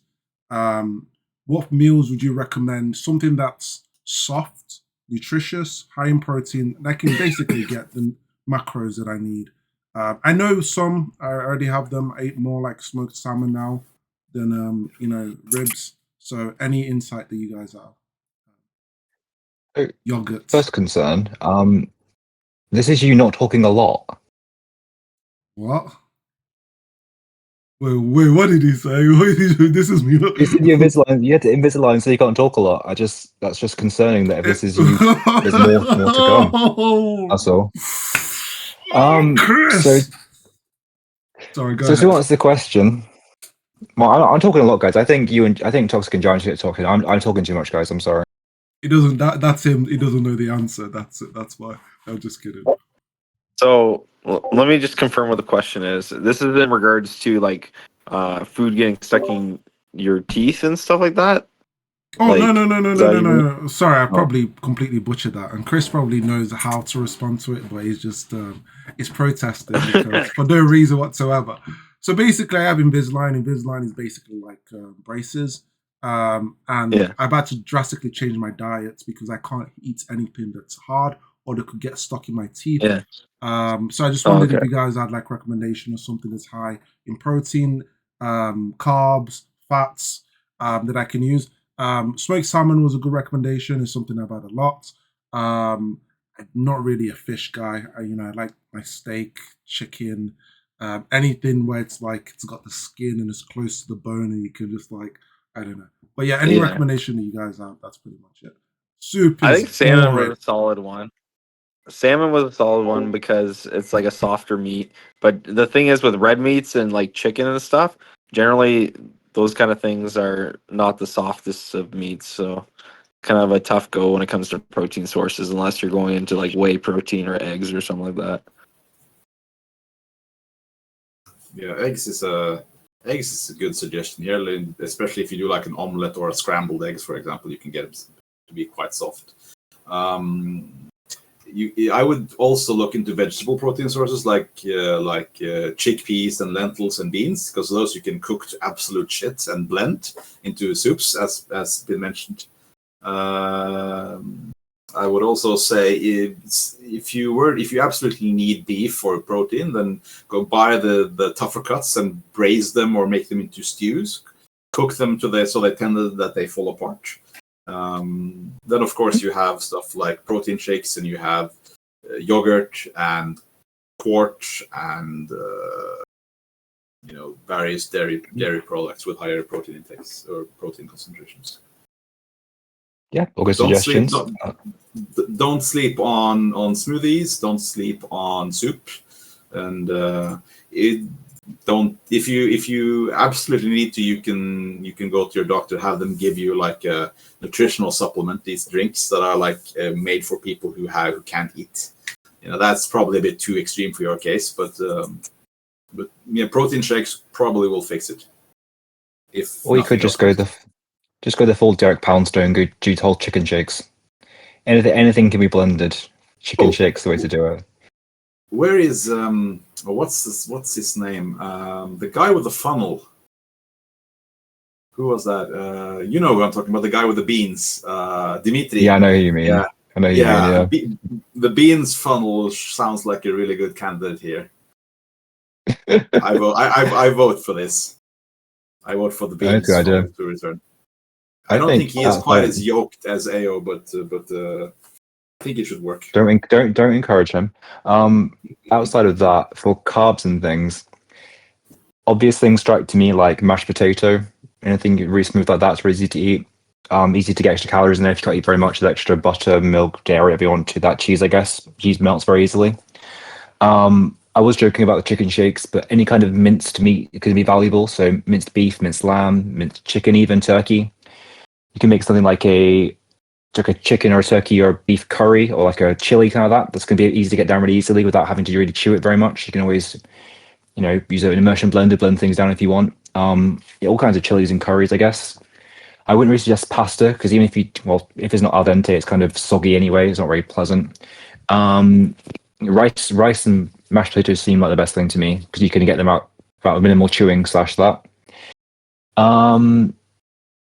Yeah, and like Tux likes to suggest, liquid calories are always very good if you're having struggle in getting in. So shakes, any fats you can get from there. I will say still eat vegetables, but you probably want to stay away from fresh vegetables or fresh fruits because they'd be crunchier. So wilted spinach is really easy to get into it. Wilted kale, things like that, really easy to get into it. Cook down if you want to blend, almost like baby food, but like carrots and stuff, do really well. Like a potato or a carrot soup, something like that's a really good way to get calories in. Nutrition as well. It's not an excuse not to eat your greens and your fruits and vegetables. Outside of that, I guess pie filling is a great way you can have. Really easy calories that way. Without the pie crust, obviously. As a British dish, like shepherd's pie, cottage pie, I guess, is minimal chewing, crunching there, easy to get in that way. And yeah, I think that covers most bases. I think that's covered most things. It's probably very angle-centric for me, so I apologize, but hopefully that's a few suggestions for non-chewing foods. Perfect. Thank you very your much. Blender is going to be your biggest friend here. Yeah.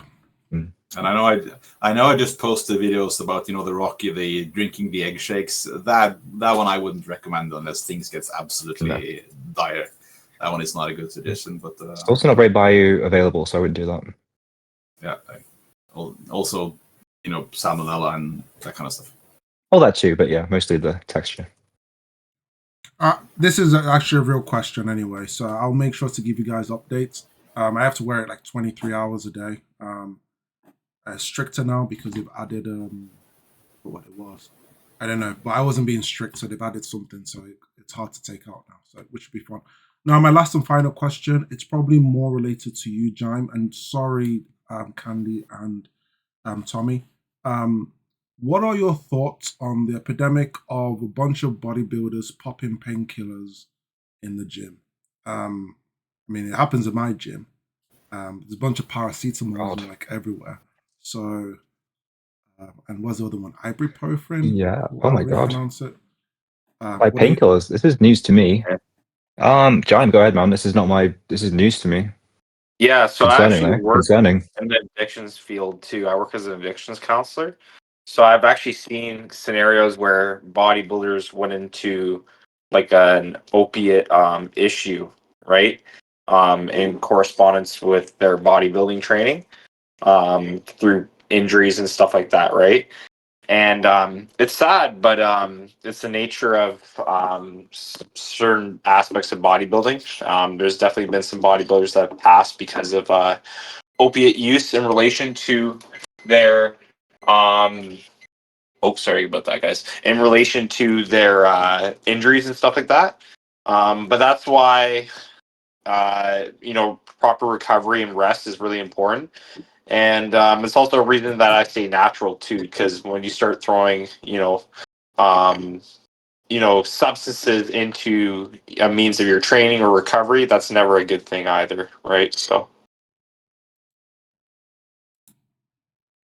Yeah, it sounds very concerning. I imagine they're taking it in the workout to reduce pain or something. Are they getting trying to numb themselves? I really don't know. I can't think of from an actual coaching perspective. I don't know why I would ever suggest that, because painkillers are useful to a point, but you shouldn't be having pain from training. You're using it to get around an injury. Maybe that's what they're trying to do. They're trying to take it to be able to perform exercises that are painful otherwise, in which case painkillers don't fix you. They simply make you ignore the pain.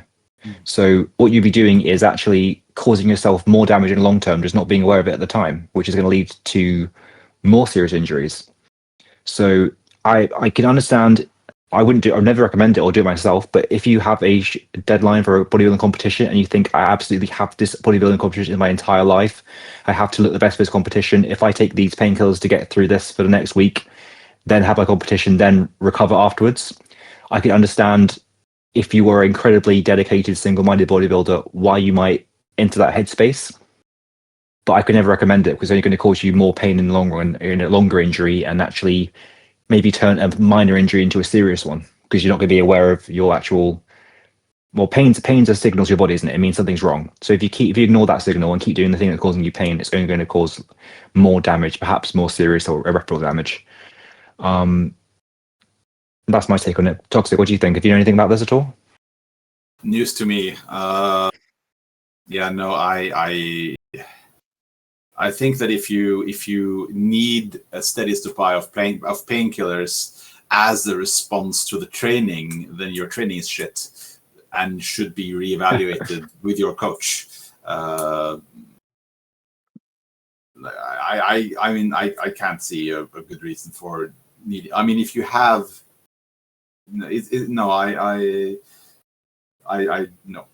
can't really contribute. Just no. So far.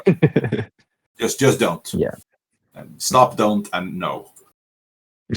You guys need to get more into the bodybuilding culture. There's a lot more that they take, and I've got more questions. I probably can't even ask them. I'm sure. What people are starting to use for workouts. But overall, thanks for answering that. All I'm gonna say is that I think what's happening is I'm sorry, this is just a sidetrack.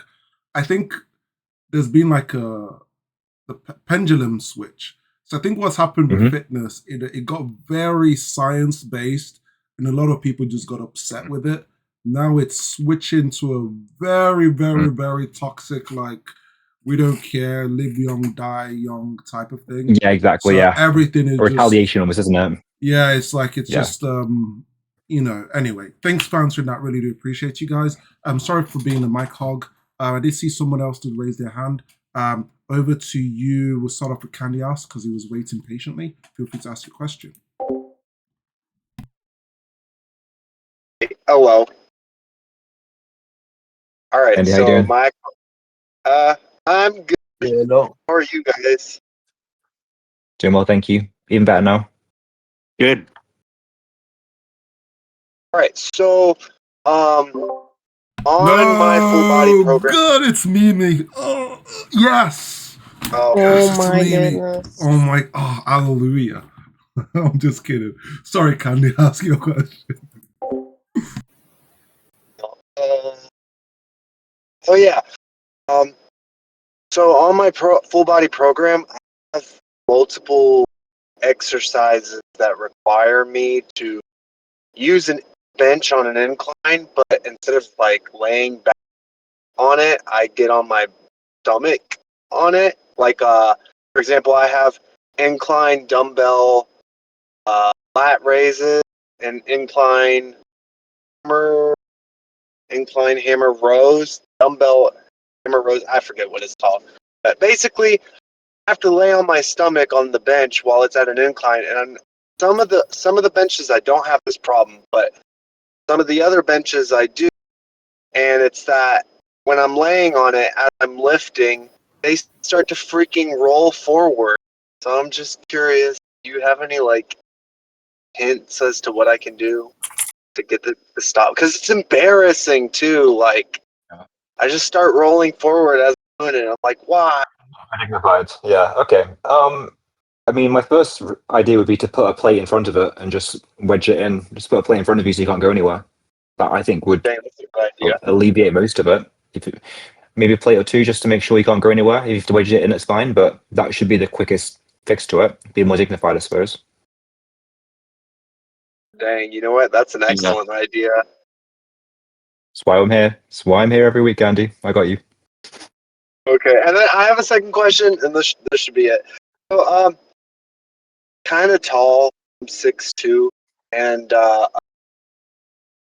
there are different, call them cable machines, and two different gyms that I go to, and one of them are tall, but I can't always get to the taller one. And so when I'm doing things like tricep rope push downs, I don't know. I question myself. Is it necessary to like bend? Like I'll start to like kneel down, like bend in half, kind of to like try and be able to get like a full extension on tricep rope push down. I don't know what my question is really. I'm like, what would you recommend? It gets awkward. Is your question you're too tall for the cable machine? Yeah, for some of them, like bending. Okay. Yeah. I mean, I don't have this problem to be honest. But I would say most exercises can be done stood or seated, so you could do it seated instead. If you just sit back down on a bench or something, anything, it should be able to work around it. Or just do extensions on your knees, some of that. Just kneel instead. Is that possible? I mean, I guess I could, yeah, and then do the rope push downs on my knees. That would hurt, but yeah. I've just seen other tall people like they like kind of like bend at almost a 90-degree angle, and then they do the push down. And because like my head reaches Lean forward, yeah. I almost, suppose you can lean forward, yeah. yeah. I don't know. That's as long as I just feel it in my tricep. Just what I've been doing. I Yeah, didn't and know. as long as you can do that and then be able to replicate it in future with that form to track progress as well. Yeah, see, that's my problem. I Yeah. I always forget, like, okay, what did I do this last time I had to do these? Yeah. And then I'm fermenting. And it's like Yeah, the if you can same make a thing note of with, that. yeah, I need to start making notes. It's like the same thing for machines. Like I'm always having to readjust them, and I can't remember what it adjusted. Like for like leg extensions and leg curls, and I just do it all wrong. I think That's you why should I just always record yourself do. each time. Yeah, that's why I always do a feel set before I hit any working set of an exercise. I make sure like the machine or whatever's set up properly and everything before I hit the working set, just to ensure that everything's set up properly. Because even if I do remember how it's set up, there's a good chance, like for the seated leg curl, for example, because there's so many adjustable variables that I'll adjust something slightly off, right? You know what? I would. I do that sometimes. Like I'll do it at a lighter weight, see if it feels right. But sometimes I just go in a rush and I'm a bit. Like there was this one time I did leg curls and I didn't adjust it right, and I pulled something in my upper back. I guess it was fibula. Yeah, Hurt for because like that's a the day or thing with seated leg curls. It can lift you right up out of the seat, the load of it, right? Because if you're not pushing into those handles to keep yourself back in the seat, it's going to lift you up, right? So, right. yeah.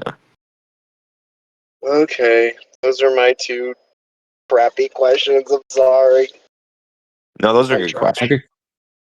Good questions, Candy. Good to speak to you. Okay, good speaking to you. Take care. Thank you for those questions, Candy. Really do appreciate you. Tommy, how are you doing? Feel free to ask your question. Oh, okay. Musaki. Oh, gosh, Tommy, you're going to hate me.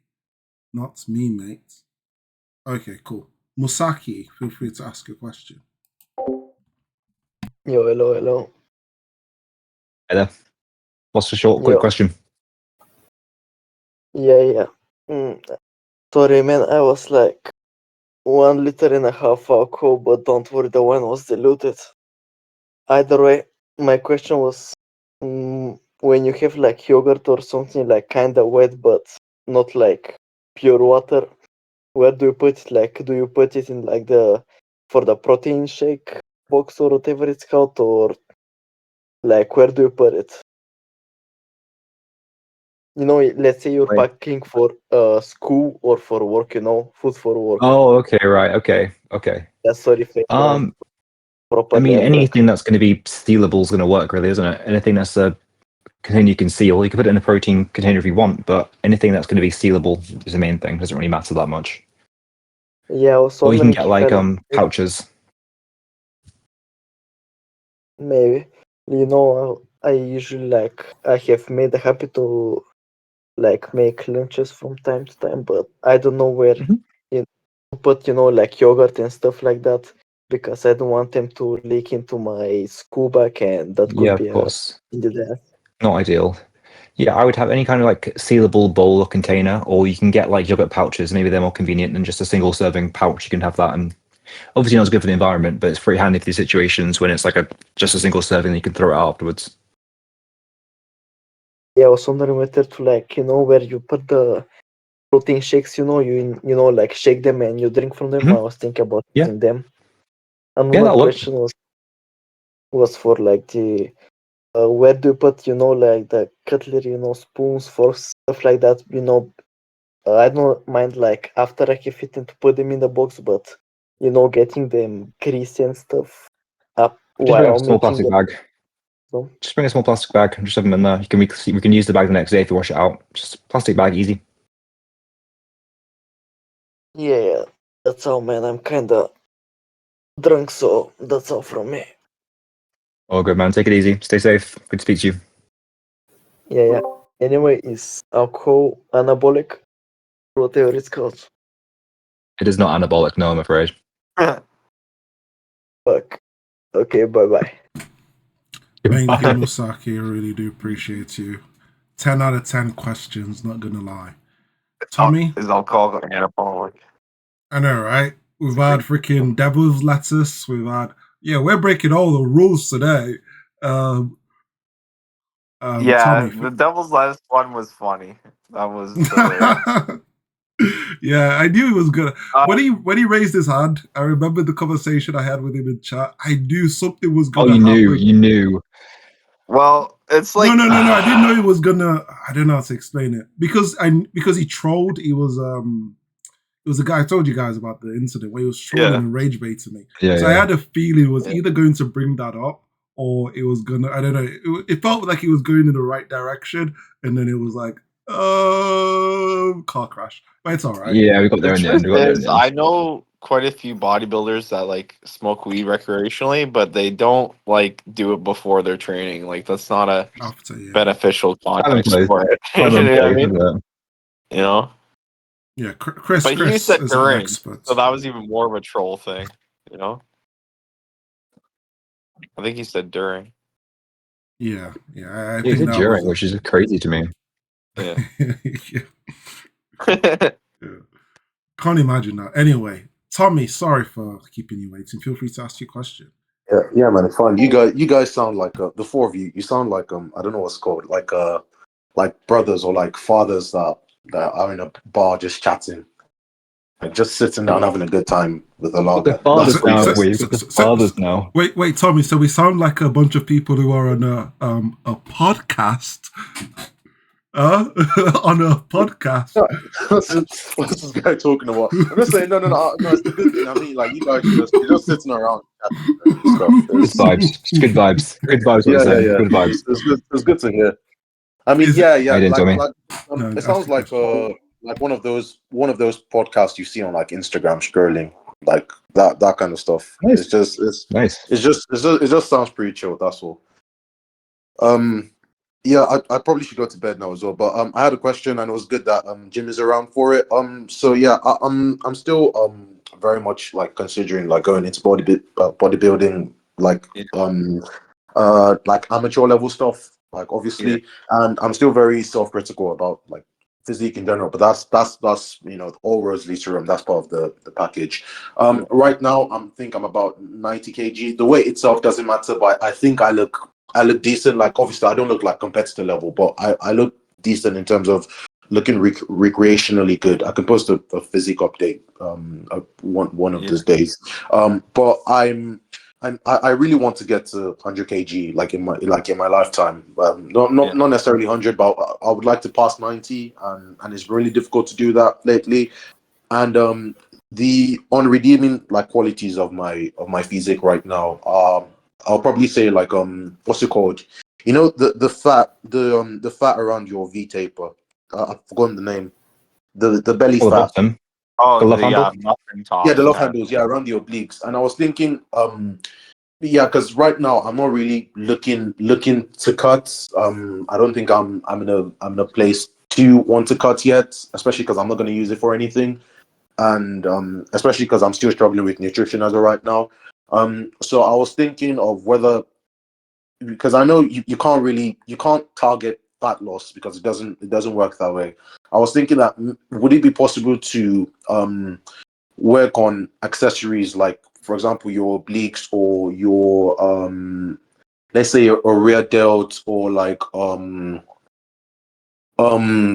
yeah, maybe just like a front delt in a way that makes that particular accessory look better, um rather than going through the whole process of cutting down and having to get to a particular body fat before like your entire body looks better. Because I'm just it's sad really, but I'm just not seeing myself at that point right now. So yeah, I was wondering whether, I don't know, maybe I've forgotten the exercise, but like you hold like a plate by your sides and then you bend to target the obliques. I was wondering whether maybe something like that will help with the love handles. I don't know, maybe to make it look better. And how would you progressively overload that? Because at the end of the day, it's more bodybuilding movement I'm looking for. Yeah, it's a tricky question, but yeah. Yeah. I can take a stab at it. So the only thing I would say is for most males, the last fat for them to lose is that lower belly fat and that area around the lower stomach and the love handles and stuff like that. So even if you were to train oblique training, because of the nature of how most males hold fat, that won't really have too much of a direct correlation to how aesthetic your obliques look. As purely just having a low body fat percentage because of how males typically hold their body fat, right? But with that being said, when it comes to like the rear delts and things like that, there's definitely isolation training for the rear delts, the triceps, anything like that, any small muscle group that's really gonna impact how your muscles look, especially as you get leaner. So it's definitely important to handle those kind of variations of exercises to ensure that like your rear delts are being developed. Rows, for example, like horizontal rows are a really good way to develop your rear delts, but they're a compound movement, right? So you also need the you need like some kind of rear delt fly variation. Yeah, I Um, used to do some of them, red out flies, and yeah, I used to do the chest supported bench rows as well because I felt those yeah, helped. But I also found it very difficult to add them into my workout because if I was already doing like 6 or 7 workouts, oh sorry, yeah, 6 or 7 exercises, and you know most maybe most of them are compounds, and then the rest were like bicep tricep work, which I find like more important than like the real delts, for example. I wouldn't yeah, really be fussing around or be putting in the extra time to actually do the rear depth parts, yeah. especially considering progressive overload. So so I would just like your advice on how you would fit that in. But yeah, you're also like a lot more skilled and higher level than I am, so your dedication is probably a lot higher too. Yeah, like I would say keep doing your horizontal rows. Like that's definitely for most people hitting their compound movements first are going to be more beneficial in regards to hypertrophy context and stuff like that. But make sure that yeah, you're doing some kind of rear delt fly variation if you want to develop the rear delts or any other muscle group for that matter when it comes to accessory exercises, right? Okay, fun. Also, quite like, are you also like very strict on nutrition in your off times, or more around so when you have like a show or a meet coming up? I'm definitely more strict when it comes to in preparation for a show. But Hmm. for me, like I'm an individual that left to his own devices will always eat in a surplus. Like I have that kind of Yeah. hunger. Yep. So even during an off season, I've been tracking my caloric intake to try to minimize like the amount of fat that Hmm. I put on and slowly cut down. So yeah, I would take that with a grain of salt too, because a lot of people they have a hard time eating in a surplus, so they have the inverse problem. But generally, I always struggle most getting into a deficit. So Oh, okay. I don't have an issue with eating. I just never do it. Like for example, on my off days, because I work long shifts, and when I wake up, when I go to sleep and wake up the next day, I just don't want to do anything. And it's like then I end up having breakfast, or what should be breakfast at like 12 p.m. or something like that. It's like 12 p.m. in the afternoon. And then by 3 o'clock, I haven't really had any food, like enough food for someone that should be in a 3K 3132 caloric surplus. yeah, Yeah, yeah, and it's something I've talked to toxic about as well. And yeah, in reality, I'm just not really a good student in regards to this stuff. well, that's the thing we learn every day, right? We get better Yeah, every day through our experiences and through learning from other people's experiences too, right? So yeah. always have an open mind and try to learn what you can when you can. Wait, is there a way to flip the Discord, like the Discord camera? Yeah, yeah, there is. Don't ask the old dads how to flip the camera, mate.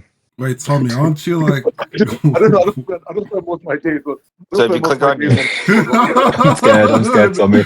I'm terrified. No, I'm bro, terrified. Tommy, how don't you know how to use Discord? That is I don't insane. wait. I can't. Yo, Tommy is a Nah, boomer boomer.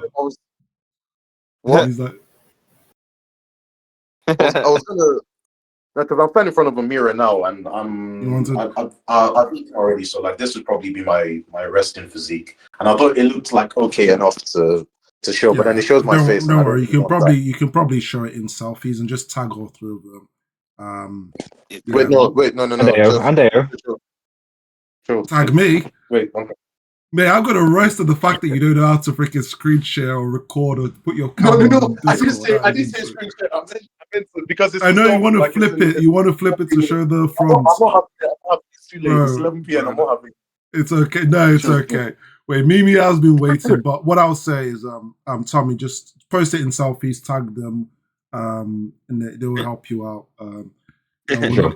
I'm not gonna waste Mostly 30 John. minutes explaining how to use Discord. You try to turn it off again. Kids these days can't even use Discord. No wonder he's silver and marble rivals. Yeah, that's a good physique. Oh, there you go. Good You get shoulders. some I think it's delts. safe for solid. Yeah, you need Solid. to wipe your window, Some trucks. your mirrors. I'm gonna lie, there's a lot of dust. Clean your room. That's why you shouldn't tag me, mate. I'm not even gonna give advice. No, but he's looking good. I can see the triceps as well. Yeah. Good Absolutely forearm solid detected. place to be. Yeah. I'll probably say bulk. I don't know. I always say bulk to everyone. Yeah, I would say just like slowly gain lean mass. That's Yeah. the best form. Strong foundation. Strong foundation. Tommy, still here? did you mistakenly delete Let's just Discord? type in. Yeah, she's deleted her whole online life. It's fine. Anyway, good news, Tommy. I am dying here. Mimi, Mimi. Mimi, yeah.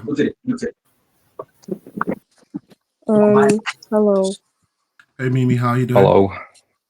Yeah, and this will be the last question, and we'll call it am- a day, guys. It is 11 a.m. No, p.m. Sorry. 11:11. I wish it was 11 a.m. Hi. I think I said hi, but I don't know. I'm tired as fuck. Yeah, I have a question, as well as I usually do my updates, of course. So life is been getting better. Finally, of course. Oh, okay. And yeah, I'm happier now. I'm getting rid of bad energies, of course.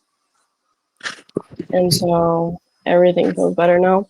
One of my questions is, I have not been going to Taekwondo as usual as I go because my dad broke his foot, so it's kind of hard for me to go.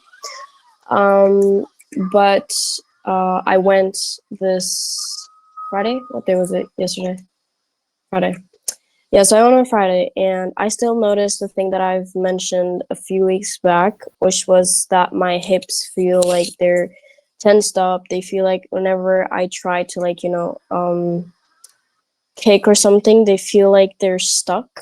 I don't know if you remember me bringing this up before, but if you don't, yeah, this has been happening for a few weeks. And I told, of course, my master, and I was like, okay, I'm just gonna take a week break and see if it's like the intensity of the training, because I used to not do intensive training. So then when I started doing intensive training, it could have gone, bad because I switched from normal training to intensive. But then I took the week break, even longer than that, because I had to take care of my father. And it feels like it's still the same. So right now I actually don't know what's going on with it. Some days, it feels like it's fine, but then other days it feels like it's actually meddling in between my actual life. Like when I'm sitting, it hurts. Whenever I, put my leg up, it hurts, which is not normal. But I also don't know what's wrong with it because, like I mentioned last time, I never felt the feeling that I pulled a muscle, that, I never had that feeling of getting hurt. So I'm still of course, looking for advice on what to do. I don't really want to go to the doctor because, of course, like I mentioned, I don't feel like I did anything to it.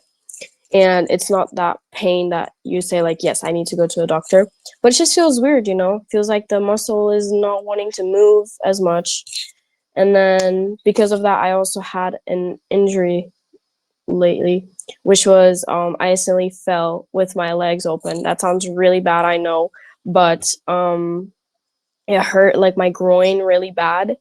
And it's only because my hip is hurting as well, I don't know if you know what I'm saying. So, is there any advice you have?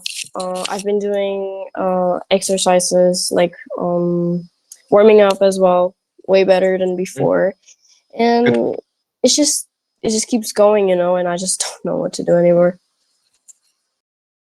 Okay. I'm glad things are going better. Really, really good to hear that, Mimi.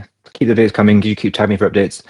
For your hips and things, I'm not a doctor, so I will tell you to go to doctor even though you won't do it. I will say medical advice even though you won't do it.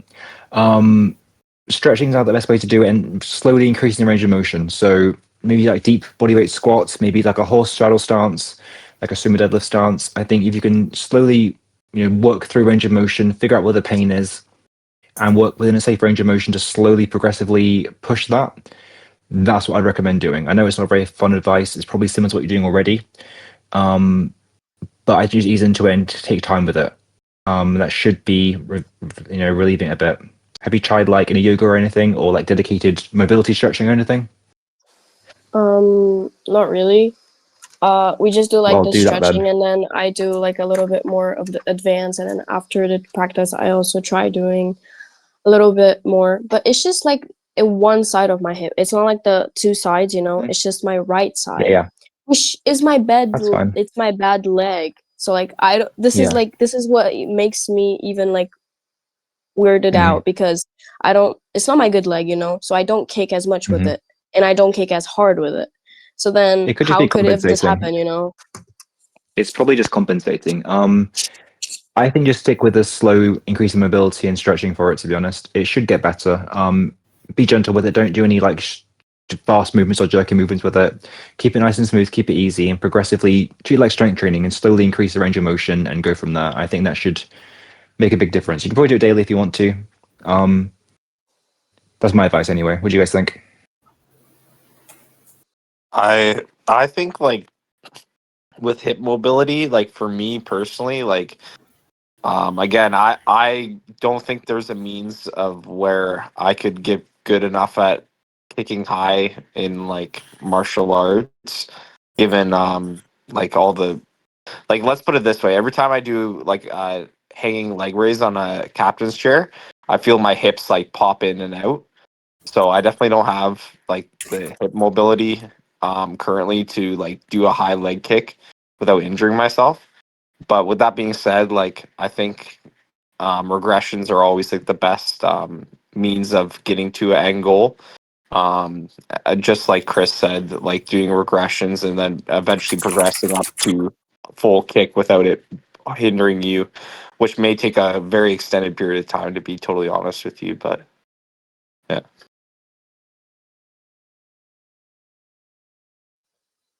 Let me just add that I completely want to take it slow and everything, Mhm. but I don't know if you guys But know, but we have a season for competitions.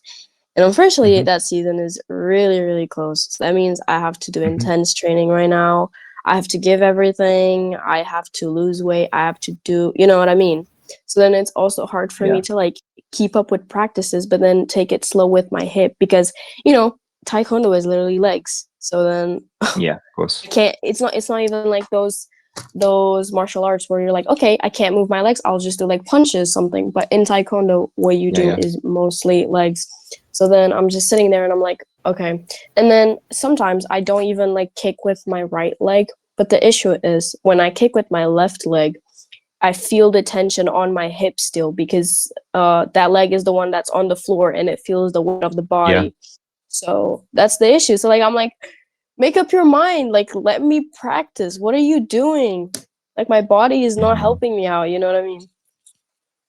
No, I get it's frustrating. So, I will just say try to find a way to keep it slow, and I know it'd be difficult, but if anytime you can take it slow and dial it down and make it as intentional and slow as possible, I think that's going to help you out. I'm sorry it's a bad time for the season, but you may want to just take a step back from the competition for the start until you get fixed, if that's possible. That's what I would do. I would always do prehab and rehab before pushing the actual competitive season. To be honest, I know it's frustrating, but I can't, in good conscience, coach you otherwise. To be honest, I'm afraid. I Yeah, also have a I oh sorry. I would. I'm not a not that experienced with training people, but if you're having issues and you're about to go into a highly strenuous competitive season, which will make you better to push yourself to lose lots of weight and train super hard and do all the things? Probably not. I'm being careful here. I would say that, okay, right, am I in a position right now where I have the body, where I have the time, where I have the space to dedicate myself to going absolutely YOLO on this martial art? If you do, fantastic. But you mentioned that you have to take care of your dad, right? And then the leg isn't working properly, and the body isn't quite where it needs to be. Does that sound like someone who should be like going super hard in the gym with like kicking and doing all these kind of things? I wouldn't if I were you. I would say, you know what? I would love to. I love this sport. I want to do it a long time, but in order to do it long term, I need to take care of my health long term. And right now, I'm not in the best place to go out and win Olympic medals and shit. I don't know what level you are at, but so I would say perhaps to think long term and not go super hard right now.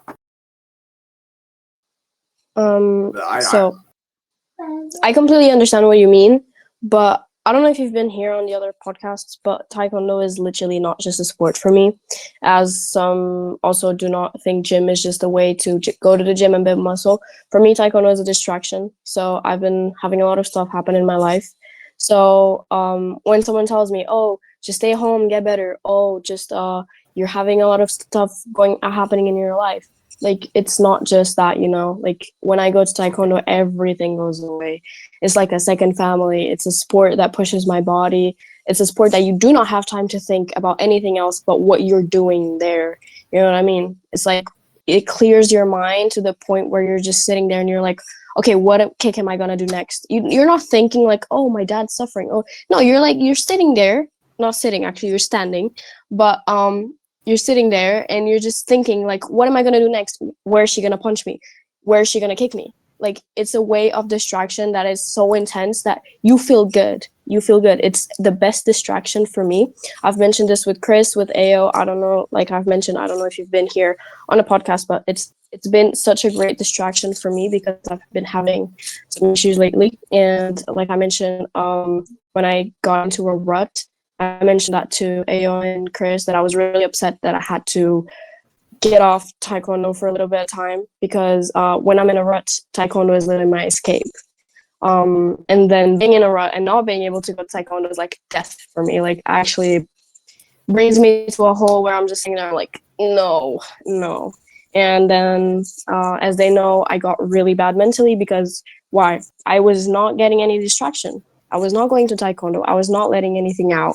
Everything was sitting there and thinking about everything at the same time, you know? So yeah, Taekwondo for me is a way of course, it's a sport, but it's also way more than a sport. It distracts me, you know, and I just don't want to sit at home and take care of my family and stuff like that because of course I need to take care of my family, but I also want to take care of myself, and Taekwondo takes care of me, especially because it's like my second family, you know. And yeah, and I want to rest, and I want to not do, sometimes, like I said, I took a week break, but like, you know, that week I was sitting in my bed being like, what am I doing with my life? I'm just spending time sitting in my bed doing nothing and not progressing in anything, you know? I was wondering, Mimi, if you ever considered coaching. So whilst you're recovering, maybe there's like an assistant coach position or something where you can support. So this way you don't get stuck at home and get into the mindset of feeling that, you know, I understand what you mean because it's something you love, something you're passionate about, something that you want to consistently still do. There might be health factors or reasons that you know, that's personal to you that's stopping you from doing it, but to still be part of that community and that atmosphere, I'll probably suggest looking into being a support, like an assistant coach or something like that. So you are part of it. You still get that experience even though you're not actually competing. Is that something you've considered? Yeah, I don't know if you've mentioned, but I told you I teach kids. I Oh, teach nice. kids the technique park. Yeah. I've told you guys Yeah. before. Yeah, When I was, we have done this, yeah. yeah, when I was injured, I remember I mentioned here when I was injured, I couldn't really go to the intense training parts, so I had to do the teaching. And yes, I love the teaching. Don't get me wrong, I love the teaching, but it's not the same feeling. You know, when you're teaching, you could be teaching them, but you're still thinking about other things. What I mean is, like, when you're in there and there's just you and another person, you don't have time to think about anything else. But what's their next move, you know? It's just a different feeling. And I started feeling that way recently because, like I said, I did not do intense training since I was like 13, 12 because of my knee injury. So this was the time that I was like, okay, yeah, I'm gonna go back to intense training and I'm gonna take it seriously. And then when I started taking it seriously, I got a lot of problems, and of course that upsets me a lot. But you know, I'm back, and then as soon as I'm back and I'm like, yes, this is gonna be my season, I get my hip to be like this, and I don't know what to do. I try to do like a lot of warming up, stretches, everything, and it's just, I don't know what's going on with it. And I do not want to go to the doctor. Doctors traumatize me. I hate doctors, bro. Yeah. What I would say, you know, obviously it's late. We need, because this, it feels like we don't. One thing I know with a lot of these coaches, they don't want to feel like they're giving advice and not necessarily making progress with that advice. So what we'll need to do is have like a dedicated path of progress for you. So things that you can do that are small but achievable and realistic that will get you to a position where you are getting better. Because I don't want it to feel like it's like a year, because this podcast, I think this podcast will be going on for a year or so now. And we don't want to feel like we've not supported you, if that makes sense. So what I would say is that the first thing we'll do is you can do it in a thread and then tag us, but we need to identify things that are close that you can do to Taekwondo, even if it's just teaching again for the short period of time, the health issues that you have, and the next paths that you can follow to at least get some support with that. I know that you said you're afraid of going to a doctor. Even if you go to another doctor with a second opinion, it's always good to get that medical profession. We're technically strangers on Discord, so I don't want to. You understand? I know the coaches feel like that. They don't want to feel like they're giving advice, and you know they're getting pushback on their advice, but they're also trying because they're not doctors as well. So it's always good to make sure you get that medical profession. But I'll probably say we have those steps, and then we also have follow-up checkups just to make sure those steps are being met. So, for example, I'm injured, stuff is going on. I don't have the time to get into Taekwondo, but I did start teaching. It was just once a week. I was enjoying it, but it wasn't the best. It's better than nothing, if that makes sense. And then the next path would be, okay, I have these serious injuries. I might have a checkup with this doctor. We'll follow up from them. And this way, it feels like there's progress being made, because we don't want you to feel like you're stagnant, and then we don't want you to get into the wrong mindset, if that makes sense. But yeah, correct me if I said anything anything wrong. Everything you said is wrong. Oh, Oh my god. It was awesome, Mayo. This is the most I've heard you speak to me in a serious way. Oh my goodness. Hey, You're that's the getting last. better at That's actually being serious. that is a last time. I've got to be nicer to people in the community. I realized I could say one thing. I can't even give my own opinion to people in the server anymore. I am so cooked. Like anything can make people upset with me for no reason. But yeah, anyway, appreciate you, Mimi. I'm sorry it is getting a bit late. You know, just make sure to join early next week. We are getting a proper solid team. You know, I've mentioned that 9 p.m. is my eating time. Oh my And goodness. change your eating time. Mimi's Oh my, like, I have Mimi, to I've been here change for my 2.5 time. hours. I need to go. Yeah, It's been 2.5 hours. I've got no battery left. This is the longest podcast we've had, which is funny. Ridiculous. Ironically, it's the best. But overall, thank you very much, everyone. Huge shout out to Chris. Remember, guys, it isn't strike first. It isn't strike fourth. It is strength first. Shout out to Jaime. He's always got time. He's got fitness on his mind. You can always rely on Jime. Oh, I'm cooking that. And it's a crime. He always commits crime. It's like,